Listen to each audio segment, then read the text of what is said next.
Doctor Guruling Kapse ಸಾಹಿತ್ಯ ಪ್ರಶಸ್ತಿ ಪ್ರದಾನ. ಡಾಕ್ಟರ್ ಗುರುಲಿಂಗ್ ಕಾಪ್ಸೆ ಸಾಹಿತ್ಯ ಪ್ರಶಸ್ತಿ ಪ್ರದಾನ. ಡಾಕ್ಟರ್ ವೀಣಾ ಸಾಂತೇಶ್ವರ್ ಸಿ ಚನ್ನಬಸವಣ್ಣಗೆ ಪ್ರಶಸ್ತಿ. ಇಂಡಿಪೆಂಡೆಂಟ್ ಸಂಗ್ರಾಮ್ ನ್ಯೂಸ್ಗೆ ಸ್ವಾಗತ. ಡಾಕ್ಟರ್ ಗುರುಲಿಂಗ್ ಕಾಪ್ಸೆ ಸಾಹಿತ್ಯ ಪ್ರಶಸ್ತಿ ಪ್ರದಾನ ಸಮಾರಂಭ ಗುರುವಾರ ಕರ್ನಾಟಕ ವಿದ್ಯಾವರ್ಧಕ ಸಂಘದ ರಾ ದೇಶಪಾಂಡೆ ಸಭಾಂಗಣದಲ್ಲಿ ನಡೆಯಿತು. ಹಿರಿಯ ಲೇಖಕಿ ಡಾಕ್ಟರ್ ವೀಣಾ ಸಾಂತೇಶ್ವರ್ ಲೋಹಿಯಾ ಪ್ರಕಾಶನದ ಪ್ರಕಾಶಕ ಸಿ ಚನ್ನಬಸವಣ್ಣಗೆ ಡಾಕ್ಟರ್ ಗುರುಲಿಂಗ್ ಕಾಪ್ಸೆ ಸಾಹಿತ್ಯ ಪ್ರಶಸ್ತಿ ನೀಡಿ ಗೌರವಿಸಲಾಯಿತು. ಪ್ರಶಸ್ತಿ ತಲಾ 25,000 ರೂಪಾಯಿ ನಗದು ಸ್ಮರಣಿಕೆ ಹೊಂದಿದೆ. ಎಂಎ ವಿದ್ಯಾರ್ಥಿನಿ ರಾಜೇಶ್ವರಿ ಹುಲ್ಮನಿಗೆ 5,000 ರೂಪಾಯಿ ನಗದು ಹೊಂದಿರುವ ವಿದ್ಯಾರ್ಥಿ ಬಹುಮಾನ ನೀಡಲಾಯಿತು. ಪ್ರಶಸ್ತಿ ಪ್ರದಾನ ಮಾಡಿದ ಅಥಣಿಯ ದೇವದಾಸಿ ವಿಮೋಚನಾ ಸಂಸ್ಥೆ ಅಧ್ಯಕ್ಷ ಬಿಎಲ್ ಪಾಟೀಲ್ ಮಾತನಾಡಿ, ಗುರುಲಿಂಗ ಕಾಪ್ಸೆರವರು ಸಂತರು. ಅವರ ಜೀವನ ಸಾಧನೆ ನಮಗೆ ಪ್ರೇರಣೆ. ಪ್ರಾಥಮಿಕ ಶಾಲೆಯ ಶಿಕ್ಷಕರೊಬ್ಬರು ವಿಶ್ವವಿದ್ಯಾಲಯದ ಪ್ರಾಧ್ಯಾಪಕರ ಹಂತಕ್ಕೇರಿದ್ದು ಮಹಾಸಾಧನೆ ಎಂದು ಹೇಳಿದರು.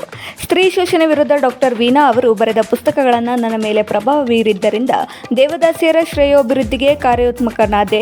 ಚನ್ನಬಸವಣ್ಣ ಕೇವಲ ಪ್ರಕಾಶಕರಷ್ಟೇ ಅಲ್ಲ, ಅವರು ಹಲವು ಸಂಘ ಸಂಸ್ಥೆಗಳಿಗೆ ಆಶ್ರಯ ನೀಡಿದ ಮಹಾನ್ ವ್ಯಕ್ತಿ ಎಂದು ತಿಳಿಸಿದರು. ಪ್ರಶಸ್ತಿ ಪುರಸ್ಕೃತರ ಅಭಿನಂದನಾ ಪರ ಮಾತನಾಡಿದ ಸಾಮಾಜಿಕ ಹೋರಾಟಗಾರ ಡಾಕ್ಟರ್ ಸಿದ್ದನಗೌಡ ಪಾಟೀಲ್ ರವರು ಡಾಕ್ಟರ್ ವೀಣಾ ಸಾಂತೇಶ್ವರ್ ಹಾಗೂ ಸಿ ಚನ್ನಬಸವಣ್ಣ ವ್ಯಕ್ತಿತ್ವದ ಮಾದರಿಗಳನ್ನು ನೀಡಿದರು. ಸ್ತ್ರೀ ಪ್ರಜ್ಞೆ ಕುರಿತು ತಮ್ಮ ಕೃತಿಗಳ ಮೂಲಕ ಜಾಗೃತಿ ಮೂಡಿಸಿದ ವೀಣಾ ಸಾಂತೇಶ್ವರ್ ವಿದ್ಯಾರ್ಥಿಗಳನ್ನು ಸೃಷ್ಟಿಸಿದರೆ, ಲೋಹಿಯಾ ಪ್ರಕಾಶನ ಮೂಲಕ ಅತ್ಯಮೂಲ್ಯ ಪುಸ್ತಕಗಳನ್ನು ಪ್ರಕಟಿಸುವ ಮೂಲಕ ಚನ್ನಬಸವಣ್ಣ ಸಾಹಿತ್ಯ ದಾಸೋಹ ಮಾಡಿದರು ಎಂದರು. ವಿಶ್ವದಲ್ಲಿ ನಾವು ಪ್ರತಿಯೊಂದು ದೇಶದವರು ಒಬ್ಬೊಬ್ಬರ ಮೇಲೊಬ್ಬರು ಅವಲಂಬನೆ ಇರುವುದರಿಂದ ವಿಶ್ವಮಾನವ ಪ್ರಜ್ಞೆ ಬೆಳೆಸಿಕೊಳ್ಳುವುದು ಅವಶ್ಯಕವಾಗಿದೆ. ಇರಾನ್ ಅಮೆರಿಕ ಮಧ್ಯೆ ಯುದ್ಧ ನಡೆದರೆ ನಮ್ಮ ಮನೆಗಳಲ್ಲಿ ಗ್ಯಾಸ್ ಟ್ರಬಲ್ ಶುರುವಾಗಿದೆ ಎಂದು ನುಡಿದರು. ಪ್ರಶಸ್ತಿ ಪುರಸ್ಕೃತ ಡಾಕ್ಟರ್ ವೀಣಾ ಸಾಂತೇಶ್ವರ್ ಅವರು ಮಾತನಾಡಿ, ವೈಚಾರಿಕ ಉದಾರತೆ ಗುರುಲಿಂಗ ಕಾಪ್ಸೆ ಅವರ ದೊಡ್ಡ ಗುಣ. ಸದಾ ಮಹಿಳೆಯರನ್ನ ಪ್ರೋತ್ಸಾಹಿಸುತ್ತಾ ಸಾಧನೆಗೆ ಪ್ರೇರೇಪಿಸಿದರು. ಕಾಪ್ಸೆ ಅವರು ಪ್ರಾಥಮಿಕ ಹಂತದಲ್ಲಿ ಮಾತೃಭಾಷೆ ಕಡ್ಡಾಯ ಎಂದು ಹೇಳುವುದರೊಂದಿಗೆ ಎಲ್ಲ ಭಾಷೆಗಳನ್ನು ಅಪ್ಪಿಕೊಳ್ಳುವಂತೆ ಸಲಹೆ ನೀಡುತ್ತಿದ್ದರು. ಜೀವನದುದ್ದಕ್ಕೂ ಶಾಂತಿ ಮಂತ್ರವನ್ನೇ ಅವರು ಪ್ರತಿಪಾದಿಸಿದರು. ಸದ್ಯ ಉದ್ಯೋನ್ಮುಖದಲ್ಲಿರುವ ಜಗತ್ತಿಗೆ ಶಾಂತಿ ಮಂತ್ರದ ಅವಶ್ಯಕತೆ ಹೆಚ್ಚಾಗಿದೆ ಎಂದರು.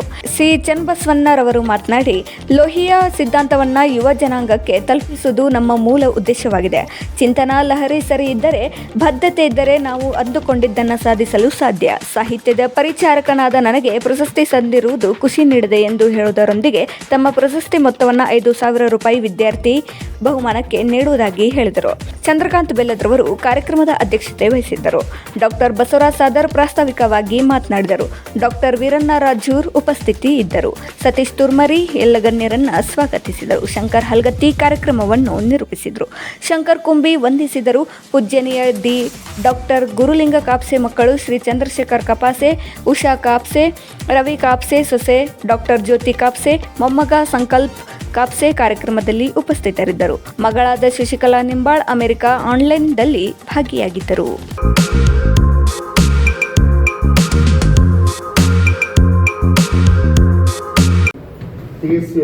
ಒಂದು ಮಾತನ್ನು ಹೇಳ್ತಾನೆ, ಟ್ರೆಡಿಷನ್ ಆ್ಯಂಡ್ ಇಂಡಿವಿಜುವಲ್ ಟ್ಯಾಲೆಂಟ್ ಅನ್ನೋ ಒಂದು ಪ್ರಬಂಧದಲ್ಲಿ ಒಂದು ಪರಂಪರೆ ನಿರಂತರವಾಗಿ ಹರಿತಾ ಇರ್ತದೆ.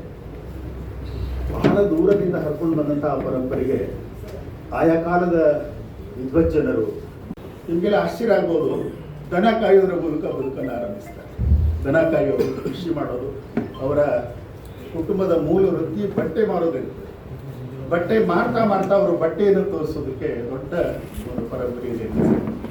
ಹೀಗೆ ಕೃಷಿ ಮಾಡ್ತಾ, ದನ ಕಾಯ್ತಾ, ಅಲ್ಲಿಂದ ಆರಂಭವಾದವರ ಗುರು ವೃತ್ತಿ ಪ್ರಾಥಮಿಕ ಶಾಲೆಯ ಶಿಕ್ಷಕರಾಗ್ತಾರೆ, ಮಾಧ್ಯಮಿಕ ಶಾಲೆಯ ಶಿಕ್ಷಕರಾಗ್ತಾರೆ, ಕಾಲೇಜಿನ ಪ್ರಾಧ್ಯಾಪಕರಾಗ್ತಾರೆ, ವಿಶ್ವವಿದ್ಯಾಲಯದ ಪ್ರಾಧ್ಯಾಪಕರಾಗ್ತಾರೆ. ನೋಡಿ, ಶರಣ ಸಾಹಿತ್ಯದಲ್ಲಿ ಒಂದು ಕ್ರಮ ಸಮುಚ್ಚಯ ಅಂತ ಒಂದೊಂದೇ ಬೆಟ್ಟಲುಗಳನ್ನು ಏರ್ತಾ ಉತ್ತುಂಗಕ್ಕೆ ಮುಟ್ಟುವುದಕ್ಕೆ ಕ್ರಮ ಸಮುಚ್ಚಯ ಅಂತ ಹೇಳ್ತಾರೆ. ನಮ್ಮ ಗುರುಗಳು ಈ ಕ್ರಮ ಸಮುಚ್ಚಯದ ಮಾದರಿಯಲ್ಲೇ ಪ್ರಾಥಮಿಕ ಶಾಲೆಯಿಂದ ಹಿಡಿದು ವಿಶ್ವವಿದ್ಯಾಲಯ ಮಟ್ಟಕ್ಕೆ ಇರ್ತಾರೆ. ಅದು ನಿಜವಾದ ಒಂದು ಪರಿಪೂರ್ಣ ಸಾಧನೆ ಅಂತ ನಾನು ಬಯಸ್ತೀನಿ. ಒಂದು ಸ್ವಾರಸ್ಯಕರ ವಿಷಯ ಇದೆ. ಡಾಕ್ಟರ್ ಗುರುಲಿಂಗ ಕಾಪ್ಸೆ ಅವರ ಮೂಲ ಹೆಸರು ಗುರುಲಿಂಗ ಅಂತ. ಆದರೆ ಅವರು ಸುಮಾರು ದಿವಸದವರೆಗೆ ಆ ಹೆಸರು ಅವ್ರಿಗೆ ಗೊತ್ತೇ ಇರೋದಿಲ್ಲ. ಅವ್ರಿಗೆ ಇಟ್ಟಿರ್ತಾರೆ, ಆದರೆ ಆ ಹೆಸರು ಅವ್ರಿಗೆ ಗೊತ್ತಿರೋದಿಲ್ಲ. ಅವರಿಗೆ ಅವ್ರ ಮನೆಯಲ್ಲಿ ಅವರ ಇಡೀ ಊರಲ್ಲಿ ಲೋಡಿಯಲ್ಲಿ ಎಲ್ಲರೂ ಅಣ್ಣಪ್ಪ ಅಂತ ಕರೀತಿರ್ತಾರೆ. ಇವರಿಗೆ ಗೊತ್ತಿರೋದಿಲ್ಲ ಸರ್ಗೆ, ಅದು ಅವಾಗಿನ್ನೂ ಸರ್ ಆಗಿರಲಿಲ್ಲ ಅವರು. ಆಮೇಲೆ ಎಲ್ಲರೂ ಅಣ್ಣಪ್ಪ ಅಂತ ಕರೀತಾರೆ. ಒಂದು ದಿವಸ ಅವರು ಚಡಚಣದಲ್ಲಿ ಶಾಲೆಯೊಳಗಿರುವಾಗ ಅಲ್ಲಿಯ ಮಾಸ್ತರು ಹಾಸಿಗೆ ಓದುವಾಗ ಗುರುಲಿಂಗಪ್ಪ ಅಂತ ಓದ್ಬಿಡ್ತಾರೆ. ಅದು ಇವ್ರಿಗೆ ಯಾರು ಗುರುಲಿಂಗಪ್ಪ ಅಂತ ಗೊತ್ತಿಲ್ಲ. ಆಮೇಲೆ ನಿನ್ನಪ್ಪ ಗುರುಲಿಂಗಪ್ಪ ಅಂತ ಹೇಳಿದ್ರೆ ಅವರಿಂದ ಹೌದಾ ಅಂತ ಆಶ್ಚರ್ಯ ಆಗ್ತದೆ. ಆಮೇಲೆ ಅವರು ನನ್ನ ಹೆಸರು ಗುರುಲಿಂಗಪ್ಪ ಅಂತ ಗೊತ್ತಾಗಿದೆ ಇವತ್ತು ಅಂಥೇಳಿ ಹೋಗಿ ಅವರು ಅವನು ಕೇಳ್ತಾರೆ, ಏನವ ಇದು ಹಿಂಗೆ ನನ್ನ ಹೆಸರು ಗುರುಲಿಂಗಪ್ಪ ಅಂತೇಳಿ ಒದರಿದ್ರು, ನಾನು ನೀವು ಅಣ್ಣಪ್ಪ ಅಂತೀರಿ ಅಂತೆ. ಹೌದಪ್ಪ, ಅದು ಕರೆ. ಅದು ನಿನಗೆ ಗುರುಲಿಂಗಪ್ಪ ಅಂತ ಹೆಸರಿಟ್ಟಿದ್ದು ಕರೆನೇ. ನಾವು ಆದ್ರೆ ಅಣ್ಣಪ್ಪ ಅಂತ ಕರೀತೇವೆ. ಯಾಕಂದರೆ ಗುರುಲಿಂಗಪ್ಪ ಯಾರಂದರೆ ನಿಂಬರಗಿ ಸಂಸ್ಥಾನದ ಗುರುಲಿಂಗ ಜಂಗಮ ಮಹಾರಾಜರ ಹೆಸರುತ್ತದೆ. ಅವರ ಆಶೀರ್ವಾದ ನಿನ್ನ ಮೇಲೆ ಇರಲಿ ಅಂತ ನೀನು ಗುರುಲಿಂಗಪ್ಪ ಅಂತ ಹೆಸರಿಟ್ಟವಿ. ಆದರೆ ಅದನ್ನು ಯಾಕೆ ಕರೀಲಿಲ್ಲ ಅಂದರೆ, ಏನಾದ್ರು ಸಿಟ್ಟಾಗಿ ನಿನ್ನನ್ನು ಬೈದು ಗುರುಲಿಂಗ ಅನ್ನೋ ಶಬ್ದ ಏನಾದ್ರು ಬೇರೆ ರೀತಿ ಬಳಸಿದ್ರೆ ಆ ಪಾಪ ನಮಗೆ ತಟ್ಟದೆ, ಆ ಗುರುವನ್ನು ಬೈದ್ರೆ. ಅದಕ್ಕೆ ನಿನಗೆ ಆ ಹೆಸರಲ್ಲೇ ಕರೆಯೋದಿಲ್ಲ, ನಾವು ಅಣ್ಣಪ್ಪ ಅಂತ ಕರೀತೀವಿ ಅಂತ. ಹೀಗೆ ಗುರುಲಿಂಗಪ್ಪ ಅನ್ನೋ ಶಬ್ದ ನಿಂಬರಿಗೆ ಮಹಾರಾಜನಿಂದ ದೇಣಿಗೆಯಾಗಿ ಬಂದಂಥದ್ದು. ಗುರು ಇದೆ ಅವರ ಹೆಸರಲ್ಲಿ. ಗುರು ಅನ್ನೋದು ಲೌಕಿಕವಾಗಿ ನಮಗೆ ವಿದ್ಯೆ ಕಲಿಸೋದು. ಲಿಂಗ ಅನ್ನೋದು ಇದೆ, ಪಾತಾಳದಿಂದ ತತ್ತ ಆಕಾಶದ ಎಲ್ಲ ಇರುವಂಥ ಲಿಂಗ ಸ್ವರೂಪ ಇದೆ. ಲೌಕಿಕವಾಗಿ ಅವರು ಗುರುಗಳು, ಆನುಭಾವಿಕವಾಗಿ ಲಿಂಗ ಸ್ವರೂಪರು. ಹೀಗಾಗಿ ಅವರು ಹೆಸರಿನಲ್ಲಿ ಗುರುಲಿಂಗರು. ನಮಗೆ ಪಾಠ ಮಾಡುವಾಗ ಅವರು ಬೇಂದ್ರೆ ಅವ್ರ ಬಗ್ಗೆ ಒಂದು ಮಾತನ್ನು ಹೇಳ್ತಿದ್ರು. ಮೇಡಮ್, ಮೊನ್ನೆ ವಾಕಿಂಗ್ ಹೋದಾಗ ಕರ್ನಾಟಕ ಕಾಲೇಜಲ್ಲಿ ನಿಮ್ಮ ಚೇಂಬರ್ ಎದುರಿಗೆ ನಂಬರ್ 31 ರೂಮ್ ಇದೆ, ಕನ್ನಡ ಅಧ್ಯಯನಕ್ಕಾಗಿ ಮೀಸಲಿದ್ದಂಥ ರೂಮ್. ನಾನು ಧಾರವಾಡಕ್ಕೆ ಬಂದಾಗ ಆ ರೂಮ್ಗೆ ಹೋಗಿ 5 ನಿಮಿಷ ನಿಮ್ಗೆ ಯಾರಿಗೂ ಗೊತ್ತಾಗ ಅನ್ನೋದು ಕುಂತು ಬರ್ತೇವೆ. ಮೊನ್ನೆ ಹೋಗಿದ್ದೆ. ಆ ರೂಮಲ್ಲಿ ಬೇಂದ್ರೆಯವರ ನಾದಲೀಲೆ ಕಲಿಸ್ತಾ ಸರ್ ಒಂದು ಮಾತನ್ನು ಹೇಳಿದ್ರು.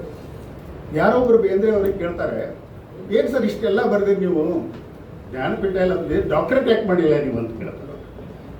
ಬೇಂದ್ರೆ ಎಷ್ಟು ಕಿಲಾಡಿ ಗೊತ್ತು ನಿಮ್ಗೆ, ಎಂಥ ಹುಚ್ಚಿದೆಯೋ ನೀನು, ನಾವು ಹುಟ್ಟುತ್ತಲೇ ಡಾಕ್ಟರ್ ಅದೇನು, DR ಬೇಂದ್ರೆ ನೋಡಿಲ್ವಾ ನೀನು, ನಾವು ಹುಟ್ಟುತ್ತಲೇ ಡಾಕ್ಟರ್ ಅದೇನು. ಈ ಮಾತನ್ನು ಹೇಳಿದಾಗ ನಾವೆಲ್ಲ ಜೋಕ್ ಮಾಡ್ತಾ, ಹೌದು ಸರ್ ನೀವು ಹಂಗ ಅದಿರಿ, ನೀವು ಹುಟ್ಟುತ್ತಲೇ ಗುರುನೂ ಅದಿರಿ, ಲಿಂಗನೂ ಅದಿರಿ. ಹೀಗಾಗಿ ಕಾಪ್ಸೆ ಅವರು ಗುರುಲಿಂಗ ಅನ್ನೋದಕ್ಕೆ ಸಾರ್ಥಕವಾದ ಹೆಸರು ಅಂತ ಹೇಳಿದ್ದೀನಿ. ನಮ್ಮ ಗುರುಗಳು ಒಬ್ಬ ಅನುಭಾವಿಯಾಗಿ ದೊಡ್ಡ ಸಾಧನೆ ಮಾಡಿದರು. ವಿವೇಕಾನಂದರು, ಅರವಿಂದರು, ಶ್ರೀಮಾತಿಯವರು ಮತ್ತು ಮಧುರಚನ್ನರು ಹಾಗೂ ಶರಣರು ಇವರೆಲ್ಲ ದಿವ್ಯ ಕ್ಷೇತ್ರಗಳಿಂದ ಪ್ರಭಾವ ಪಡೆದು ಒಂದು ಪರಿಪೂರ್ಣ ವ್ಯಕ್ತಿತ್ವವನ್ನು ಪಡ್ಕೊಂಡವರು. ಅವರು ಮಾತಿಯವರ ಒಂದು ಮಾತನ್ನು ಹಗಲೆಲ್ಲ ಹೇಳ್ತಿದ್ರು. ಅವರ ಆತ್ಮಕತೆ ಒಂದು ಭಾಗದಲ್ಲಿ ಬರ್ಕೊಂಡಿದ್ದಾರೆ. Grace and help are always there for all who aspire for them. ಈ ಗ್ರೇಸ್ ಮತ್ತು ಹೆಲ್ಪ್ ಅನ್ನೋದು ಯಾರು ಅವುಗಳನ್ನು ಹುಡುಕ್ತಾ ಹೋಗ್ತಾರೆ ಅವು ನಿರಂತರವಾಗಿ ಹುಡುಕಿ ಸಿಗ್ತಾವ ಅನ್ನೋ ಮಾತಿಯ ಮಾತು. ಆಮೇಲೆ ಅವರು ಮಧುರ ಚೆನ್ನರ ಮೇಲೆ PhD ಮಾಡ್ತಾರೆ. ತಾವೆಲ್ಲ ಓದಿರಬೇಕು. ಕನ್ನಡದಲ್ಲಿ ಒಂದು 50-60 ಥೀಸಿಸನ್ನು, ಅದ್ಭುತವಾದ ಥೀಸಿಸನ್ನು ಯಾದಿ ಮಾಡೋದಾದರೆ ಆ 50 ಥೀಸಿಸ್ನಲ್ಲಿ 10ರೊಳಗೆ ನಿಲ್ಲುವಂಥ ಒಂದು ಥೀಸಿಸ್ ಅಂದರೆ ಮಧುರ ಚೆನ್ನರ ಜೀವನ ಮತ್ತು ತಾತ್ವಿಕತೆ ಕೊಡುವಂಥದ್ದು ಗುರುಗಳದ್ದು. ಆ ಥೀಸಿಸನ್ನು ಓದಿದ ಗದಗಿನ ತೋಟದ ಸಿದ್ಧಲಿಂಗ ಮಹಾಸ್ವಾಮಿಗಳು ಒಂದು ಮಾತು ಬರೀತಾರೆ. ಮಧುರ ಚೆನ್ನರ ಜೀವನ ಹಾಗೂ ಕೃತಿಗಳ ಸಮೀಕ್ಷೆ ಓದಿದಾಗ ಎಲ್ಲೋ ಒಂದು ಕಡೆ ಕಾಪ್ಸೆಯವರು ಮಧುರ ಚೆನ್ನರಾಗಿಯೂ ಮಧುರ ಚೆನ್ನರು ಕಾಪ್ಸೆಯವರಾಗಿಯೂ ತೋರಿ ಮರೆಯಾಗುತ್ತಾರೆ. ಅಷ್ಟರ ಮಟ್ಟಿಗೆ ಆ ತಾದಾತ್ಮ್ಯತೆಯ ಪ್ರಬಂಧದಲ್ಲಿ ಇದೆ ಅನ್ನೋದನ್ನು ನಾವು ಕಾಣ್ತೇವೆ. ಇಂಥ ಡಾಕ್ಟರ್ ಗುರುಲಿಂಗ ಕಾಪ್ಸೆಯವರು, ನಾನು ಯುದ್ಧ ಮಾಡೋದು ಪುಸ್ತಕದಲ್ಲಿ ತುಂಬ ಜನ ಮಾತಾಡ್ತಾ ಇದ್ದಾರೆ. ಆ ಕಾರಣಕ್ಕಾಗಿ ಇವರು ಅಧ್ಯಯನದ ವ್ಯಾಪ್ತಿ ಕೂಡ ಅಷ್ಟೇ ಬಹಳ ದೊಡ್ಡದು. ಎಷ್ಟು ದೊಡ್ಡದಂದರೆ ಅವರು ಮರಾಠಿ ಅವ್ರಿಗೆ ಗೊತ್ತು, ಹಿಂದಿ ಗೊತ್ತು, ಇಂಗ್ಲೀಷ್ ಗೊತ್ತು, ಹಲವಾರು ಭಾಷೆಗಳು ಗೊತ್ತು, ಅನುವಾದ ಮಾಡಿದ್ದಾರೆ. ಮೊದಲು ಆರಂಭದಲ್ಲಿ ಕಾವ್ಯ ಬರೀತಾರೆ, ಅದರ ಜೊತೆಗೆ ಅದ್ಭುತವಾದ ಗದ್ಯವನ್ನು ಬರೀತಾರೆ. ಇಷ್ಟೆಲ್ಲ ಬರೆದ್ರೂ ಕೂಡ ಅವರಿಗೆ ಅಸಮಾಧಾನ ಏನಂದರೆ, ನಾನು ಬರೆಯಬೇಕಾದಷ್ಟು ಬರೀಲಿಲ್ಲ ಅನ್ನೋ ಮಾತನ್ನು ಹಗಲೆಲ್ಲ ನಮ್ಮ ಮುಂದೆ ಹೇಳ್ತಿದ್ರು. ಅದು ನಿಜಾನೂ ಇದೆ. ಯಾಕಂದರೆ ಅವರು ಮತ್ತೆ ಮತ್ತೆ ಹೇಳ್ತಾ ಇದ್ದದ್ದು, ನಾನು ಪುಸ್ತಕಗಳನ್ನು ಕಡಿಮೆ ಬರೆದೆ, ಆದರೆ ವಿದ್ಯಾರ್ಥಿ ಪುಸ್ತಕಗಳನ್ನು ಬಹಳ ಬರೆದೇನೆ, ಅದೇ ನನಗೆ ದೊಡ್ಡ ಸಾಧನೆ ಅಂತ. ವಿದ್ಯಾರ್ಥಿ ಪುಸ್ತಕ ಬರೆಯೋದು ಎಲ್ಲರಿಗೂ ಸಾಧ್ಯ ಆಗೋದಿಲ್ಲ, ಅದನ್ನು ಗುರುಗಳು ಮಾಡಿ ತೋರಿಸಿದ್ರು. ಹೀಗೆ ಸಾವಿರಾರು ವಿದ್ಯಾರ್ಥಿ ಪುಸ್ತಕಗಳನ್ನು ಬರೆದಿರಲ್ಲ ಅಂಥ ಹಲವಾರು ವಿದ್ಯಾರ್ಥಿ ಪುಸ್ತಕಗಳು ನನ್ನ ಎದುರಿಗೆ ತರಿದು ಇದ್ದಾರೆ, ತಿಗಡಿ ಇದ್ದಾರೆ, ಹಲವಾರು ಜನ ಇದ್ದಾರೆ. ಅವ್ರ ಮನೆಯಾಗೆ ನಮ್ಮ ಮೇಲೆ ಭಾಳ ಸಂಕಟ ಆಗ್ತಿತ್ತು ಅವ್ರ ಮಕ್ಕಳಿಗೆ. ನಾವೆಲ್ಲ ಹೋದ್ಕೂಡಲೇ ನಮ್ಮನ್ನು ಕುದಿಸ್ಕೊಂಡು ಮಾತಾಡೋದು ನೋಡಿ, ನಾವು ನಿನ್ನ ವಿದ್ಯಾರ್ಥಿಗಳಾಗಿದ್ದರೆ ಚಲೋ ಇತ್ತಂತ ಉಷಾ ಮತ್ತು ಶಶಿಕಲಾ ಅವರ ಅಪ್ಪಗೆ ಜೋರು ಮಾಡ್ತಿದ್ರು. ವಿದ್ಯಾರ್ಥಿಗಳಾಗಿದ್ದರೆ ನಮ್ಮನ್ನು ಹೆಚ್ಚು ಪ್ರೀತಿ ಮಾಡ್ತಿದ್ವಿ. ಉಷಾ ಬರ್ಕೊಂಡು ಬಿಟ್ಟಾಳ ಅವಳ ಪುಸ್ತಕದಲ್ಲಿ, ಅವರ ಅಂತರಂಗ ರತ್ನದಲ್ಲಿ, ನಾವು ವಿದ್ಯಾರ್ಥಿಗಳಾಗಿದ್ದರೆ ಚಲೋ ಇತ್ತು ಅಂತ. ಅಷ್ಟರ ಮಟ್ಟಿಗೆ ಅವರು ವಿದ್ಯಾರ್ಥಿಗಳು ಅವರಿಗೆ ಪ್ರೀತಿಯ ಪಾತ್ರರಾಗಿದ್ದರು. ಇಂಥ ಗುರುಗಳು ನನ್ನ ಬದುಕಿನಲ್ಲಿ ಮಾಡಿರುವಂಥ ಸಹಾಯವನ್ನು ಒಂದು 10 ಜನ್ಮ ಪಡೆದರೂ ಕೂಡ ತೀರಿಸಲಿಕ್ಕೆ ಸಾಧ್ಯ ಇಲ್ಲ. ಅಷ್ಟು ಆ ಹಿನ್ನೆಲೆಯಲ್ಲಿ ನಾನು 2024ನೇ ವರ್ಷ ನನ್ನ ಗುರುಗಳು ಆ ಹಂತದಲ್ಲಿ ತುಂಬ ಅನಾರೋಗ್ಯವಾಗಿ ಹಾಸ್ಪಿಟ್ಲೈಸ್ ಆದಾಗ ಒಂದು ಏನಾದರೂ ಒಂದು ಮಾಡಬೇಕಂತ ಹೇಳಿ ಅವರ ಎಲ್ಲ ಗದ್ಯ ಕೃತಿಗಳನ್ನು ಸಂಪಾದನೆ ಮಾಡಿ ನೋಂಪಿ ವಲಯ ಅಂತ ಒಂದು ದೊಡ್ಡ ಗ್ರಂಥವನ್ನು ಸಂಪಾದಿಸಿ ಸುಮಾರು 900 ಪುಟದ ಒಂದು ಪುಸ್ತಕ. ಅದು ಆ ಸಂದರ್ಭ ನಾನು ಹೇಳಬೇಕು ಇವತ್ತು, ಯಾಕಂದರೆ ಇದು ಹಿನ್ನೆಲೆ ಇರೋದರಿಂದ. ಪುಸ್ತಕ ರೆಡಿ ಆಯಿತು. ಅವರು ಹುಟ್ಟಿದ ಹಬ್ಬ ಇವತ್ತು ಏಪ್ರಿಲ್ 2 ಅವರು ಹುಟ್ಟಿದ ದಿನ. ಆ ಕಾರಣಕ್ಕಾಗಿ ಇದು ಪ್ರತಿ ವರ್ಷ ಇರ್ತದೆ. 2024 ಏಪ್ರಿಲ್ 2ನೇ ತಾರೀಕು ಆ ನೋಂಪಿ ವಲಯ ಗ್ರಂಥ ಅವ್ರ ಕೈ ಕೊಡಬೇಕು ಅಂತ ನಾವು ಸಿದ್ಧ ಮಾಡಿಕೊಂಡು ಪುಸ್ತಕವನ್ನು ರೆಡಿ ಮಾಡಿ ಆಮಂತ್ರಣ ಪತ್ರಿಕೆ ಮುದ್ರಿಸಿ ಅವರು ಕಲಿಸಿದ ವಿದ್ಯಾರ್ಥಿ ಸುತ್ತೂರು ಜಗದ್ಗುರುಗಳ ಕೈಯಿಂದ ಆ ಪುಸ್ತಕವನ್ನು ಅವ್ರಿಗೆ ಕೊಡಬೇಕು ಅಂತ ಸಿದ್ಧ ಮಾಡಿ ಎಲ್ಲರನ್ನೂ ಕರೆದು ಎಲ್ಲ ರೆಡಿಯಾಗಿದೆ. ಮಾರ್ಚ್ 27ರ ಬೆಳಗಿನ ಜಾವ ನಮ್ಮ ಹುಡುಗರು ನಮ್ಮನ್ನು ಅರಿಯಬೇಕು. ನಮಗೆ ಎಷ್ಟು ಸಂಕಟ ಆಯ್ತು ಅಂದರೆ ಇನ್ನು ಮುಂದೆ ಕೇವಲ 6 ದಿನದಲ್ಲಿ ಕಾರ್ಯಕ್ರಮ ನಡೀಬೇಕು, ಅವ್ರಿಗೆ ಕೈಯಾರೆ ಅದನ್ನು ಕೊಡಬೇಕು ಅಂತ ಹೇಳಿ ನಾವು ಸಿದ್ಧತೆ ಮಾಡಿದ್ವಿ. ಅದು ನಮ್ಮ ದುರ್ದೈವಕ್ಕೆ ಅದು ಆಗಲಿಲ್ಲ. ಒಂದು ಸಂತೋಷ ಅಂದರೆ ಈ ಕಾರ್ಯಕ್ರಮ ಸಿದ್ಧತೆ ನಡೆಯುವ ಹಂತದಲ್ಲಿ ನನ್ನ ಶ್ರೀಮತಿ ಮತ್ತು ನನ್ನ ಮಗಳು ಸರ್ ಭೇಟಿ ಆಗ್ತೀವಿ ಅಂತ ಬಂದು ಆಮಂತ್ರಣ ಪತ್ರಿಕೆ ಮತ್ತು ಪುಸ್ತಕವನ್ನು ಅವ್ರಿಗೆ ಕೈ ಕೊಟ್ಟು ಅದನ್ನು ಕಣ್ಣಾರೆ ನೋಡಿದ್ರೆ ಅದು ಒಂದು ಸಂತೋಷ ಪಡೋದು, ಭಾಳ ಅದೊಂದು ನೆನಪಿ. ಇನ್ನು ಕಾರ್ಯಕ್ರಮ ನಿಲ್ಲಿಸಬಾರ್ದು ಅಂಥೇಳಿ ನಾವು ಏನು ಮಾಡಿದ್ವಿ, ಅವರ ಕೈಗೆ ಗ್ರಂಥಾರ್ಪಣೆ ಮಾಡುವ ಕಾರ್ಯಕ್ರಮವನ್ನು ಡಾಕ್ಟರ್ ಗುರುಲಿಂಗ್ ಕಾಪ್ಸೆ ಸಂಸ್ಮರಣ ಕಾರ್ಯಕ್ರಮ ಮಾಡುವ ಅನಿವಾರ್ಯತೆ ನಮಗೆ ಬಂತು. ಕಾರ್ಯಕ್ರಮ ಯಥಾ ಪ್ರಕಾರವಾಗಿ ನಡೀತು. ಗ್ರಂಥದ ಅರ್ಪಣೆನೇ ಆಯಿತು. ಅವರು ಮಕ್ಕಳು ಎಲ್ಲರೂ ಬಂದು ಸ್ವೀಕಾರ ಮಾಡಿದರು. ಆ ವೇದಿಕೆಯಲ್ಲಿದ್ದಾಗ ನನಗೆ ತಕ್ಷಣ ಅನಿಸಿದ್ದು, ನಾವು ಬರೀ ಒಂದು ಕಾರ್ಯಕ್ರಮ ಮಾಡಿ ಮುಗಿಸಿದ ಸಾಲದು, ಗುರುಗಳ ಹೆಸರಿನಲ್ಲಿ ಏನಾದರೂ ನಿರಂತರವಾಗಿ ನೆನಪಿಸುವಂಥ ಒಂದು ವ್ಯವಸ್ಥೆ ಮಾಡಬೇಕು ಅಂಥೇಳಿ ವೇದಿಕೆಯಲ್ಲಿ ನಾನು ಅದೇ ವೇದಿಕೆಯಲ್ಲಿ ತಕ್ಷಣ ನಮ್ಮ ವಿದ್ಯಾರ್ಥಿ ಸಮೂಹ ಎಲ್ಲ ಸೇರಿ ಸರ್ ಹೆಸರಿನಲ್ಲಿ ಒಂದು ದತ್ತಿಯನ್ನು ಸ್ಥಾಪಿಸೋಣ, ದಯವಿಟ್ಟು ನೀವೆಲ್ಲರೂ ಸಹಕಾರ ಕೊಟ್ಟರೆ ಅಂತಂದಾಗ ಅದೇ ವೇದಿಕೆ ಒಳಗಡೆ 2 ಲಕ್ಷ ರೂಪಾಯಿ ನಮಗೆ ಅವತ್ತೇ 2 ಲಕ್ಷ ಸಂಗ್ರಹ ಆಯಿತು. ಅನಂತರ ಅವರ ಪರಿವಾರದವ್ರಿಗೆ ಗೊತ್ತಾಗಿ ಅವರು ಸುಮಾರು ಒಂದು 4-5 ಲಕ್ಷ ರೂಪಾಯಿ ಅವರ ಫ್ಯಾಮಿಲಿ ಹೇಳ್ಕೊಟ್ಟು ಅದನ್ನು ಸ್ವಲ್ಪ ಮುಂದುವರಿಸಿ ವಿಸ್ತರಿಸಿದಾಗ ಎಲ್ಲ ಸ್ನೇಹಿತರು ಎಲ್ಲರಿಗೂ ನಾನು ಪತ್ರ ಬರೆದು ಕೇಳಿದಾಗ ನಮ್ಮ ನಿರೀಕ್ಷೆ ಮೀರಿ ಅದು 11,11,211 ರೂಪಾಯಿ ಸಂಗ್ರಹ ಆಯಿತು. ಇಡೀ ಮೊತ್ತವನ್ನು ನಾವು ಶಂಕರಣ್ಣ ಅವ್ರಿಗೆ ಹೇಳಿ ಮತ್ತು ವಿದ್ಯಾವರ್ಧಕ ಸಂಘದ ಎಲ್ಲ ಪದಾಧಿಕಾರಿಗಳಿಗೆ ಹೇಳಿ ಆ ಇಡೀ ಮೊತ್ತವನ್ನು ನಾವು ಕರ್ನಾಟಕ ವಿದ್ಯಾವರ್ಧಕ ಸಂಘದಲ್ಲಿ ದತ್ತಿಯಾಗಿಟ್ಟಿದ್ದೇವೆ. ಆ ದತ್ತಿಯ ಮುಖ್ಯ ಉದ್ದೇಶ, ಅವ್ರಿಗೆ ಬಹಳ ಪ್ರೀತಿ, ಸಾಹಿತಿಗಳು ಅಂದರೆ ತುಂಬ ಪ್ರೀತಿ, ಸಾಹಿತ್ಯದ ಅಧ್ಯಯನ ಮಾಡೋ ವಿದ್ಯಾರ್ಥಿಗಳಂದ್ರೆ ಪ್ರೀತಿ. ಆ ಕಾರಣಕ್ಕಾಗಿ ನಾಡಿನ 2 ಹಿರಿಯ ಸಾಹಿತಿಗಳು ಅಷ್ಟೇ ಅಲ್ಲ, ಸಾಹಿತ್ಯ ವಲಯದ ವಿದ್ವಾಂಸರು. ಬರೀ ಸಾಹಿತಿಗಳಂದ್ರೆ ಏನು ಅನಿಸ್ಬಿಟ್ಟಿದೆ ನಮಗೆ, ಸೃಜನಶೀಲವಾಗಿ ಬರೆದವರು ಅಷ್ಟೇ ಸಾಹಿತಿಗಳು ಅನ್ನುವಂಥ ಒಂದು ಸಣ್ಣ ಪರಿಮಿತ ಕಲ್ಪನೆ ಇದೆ.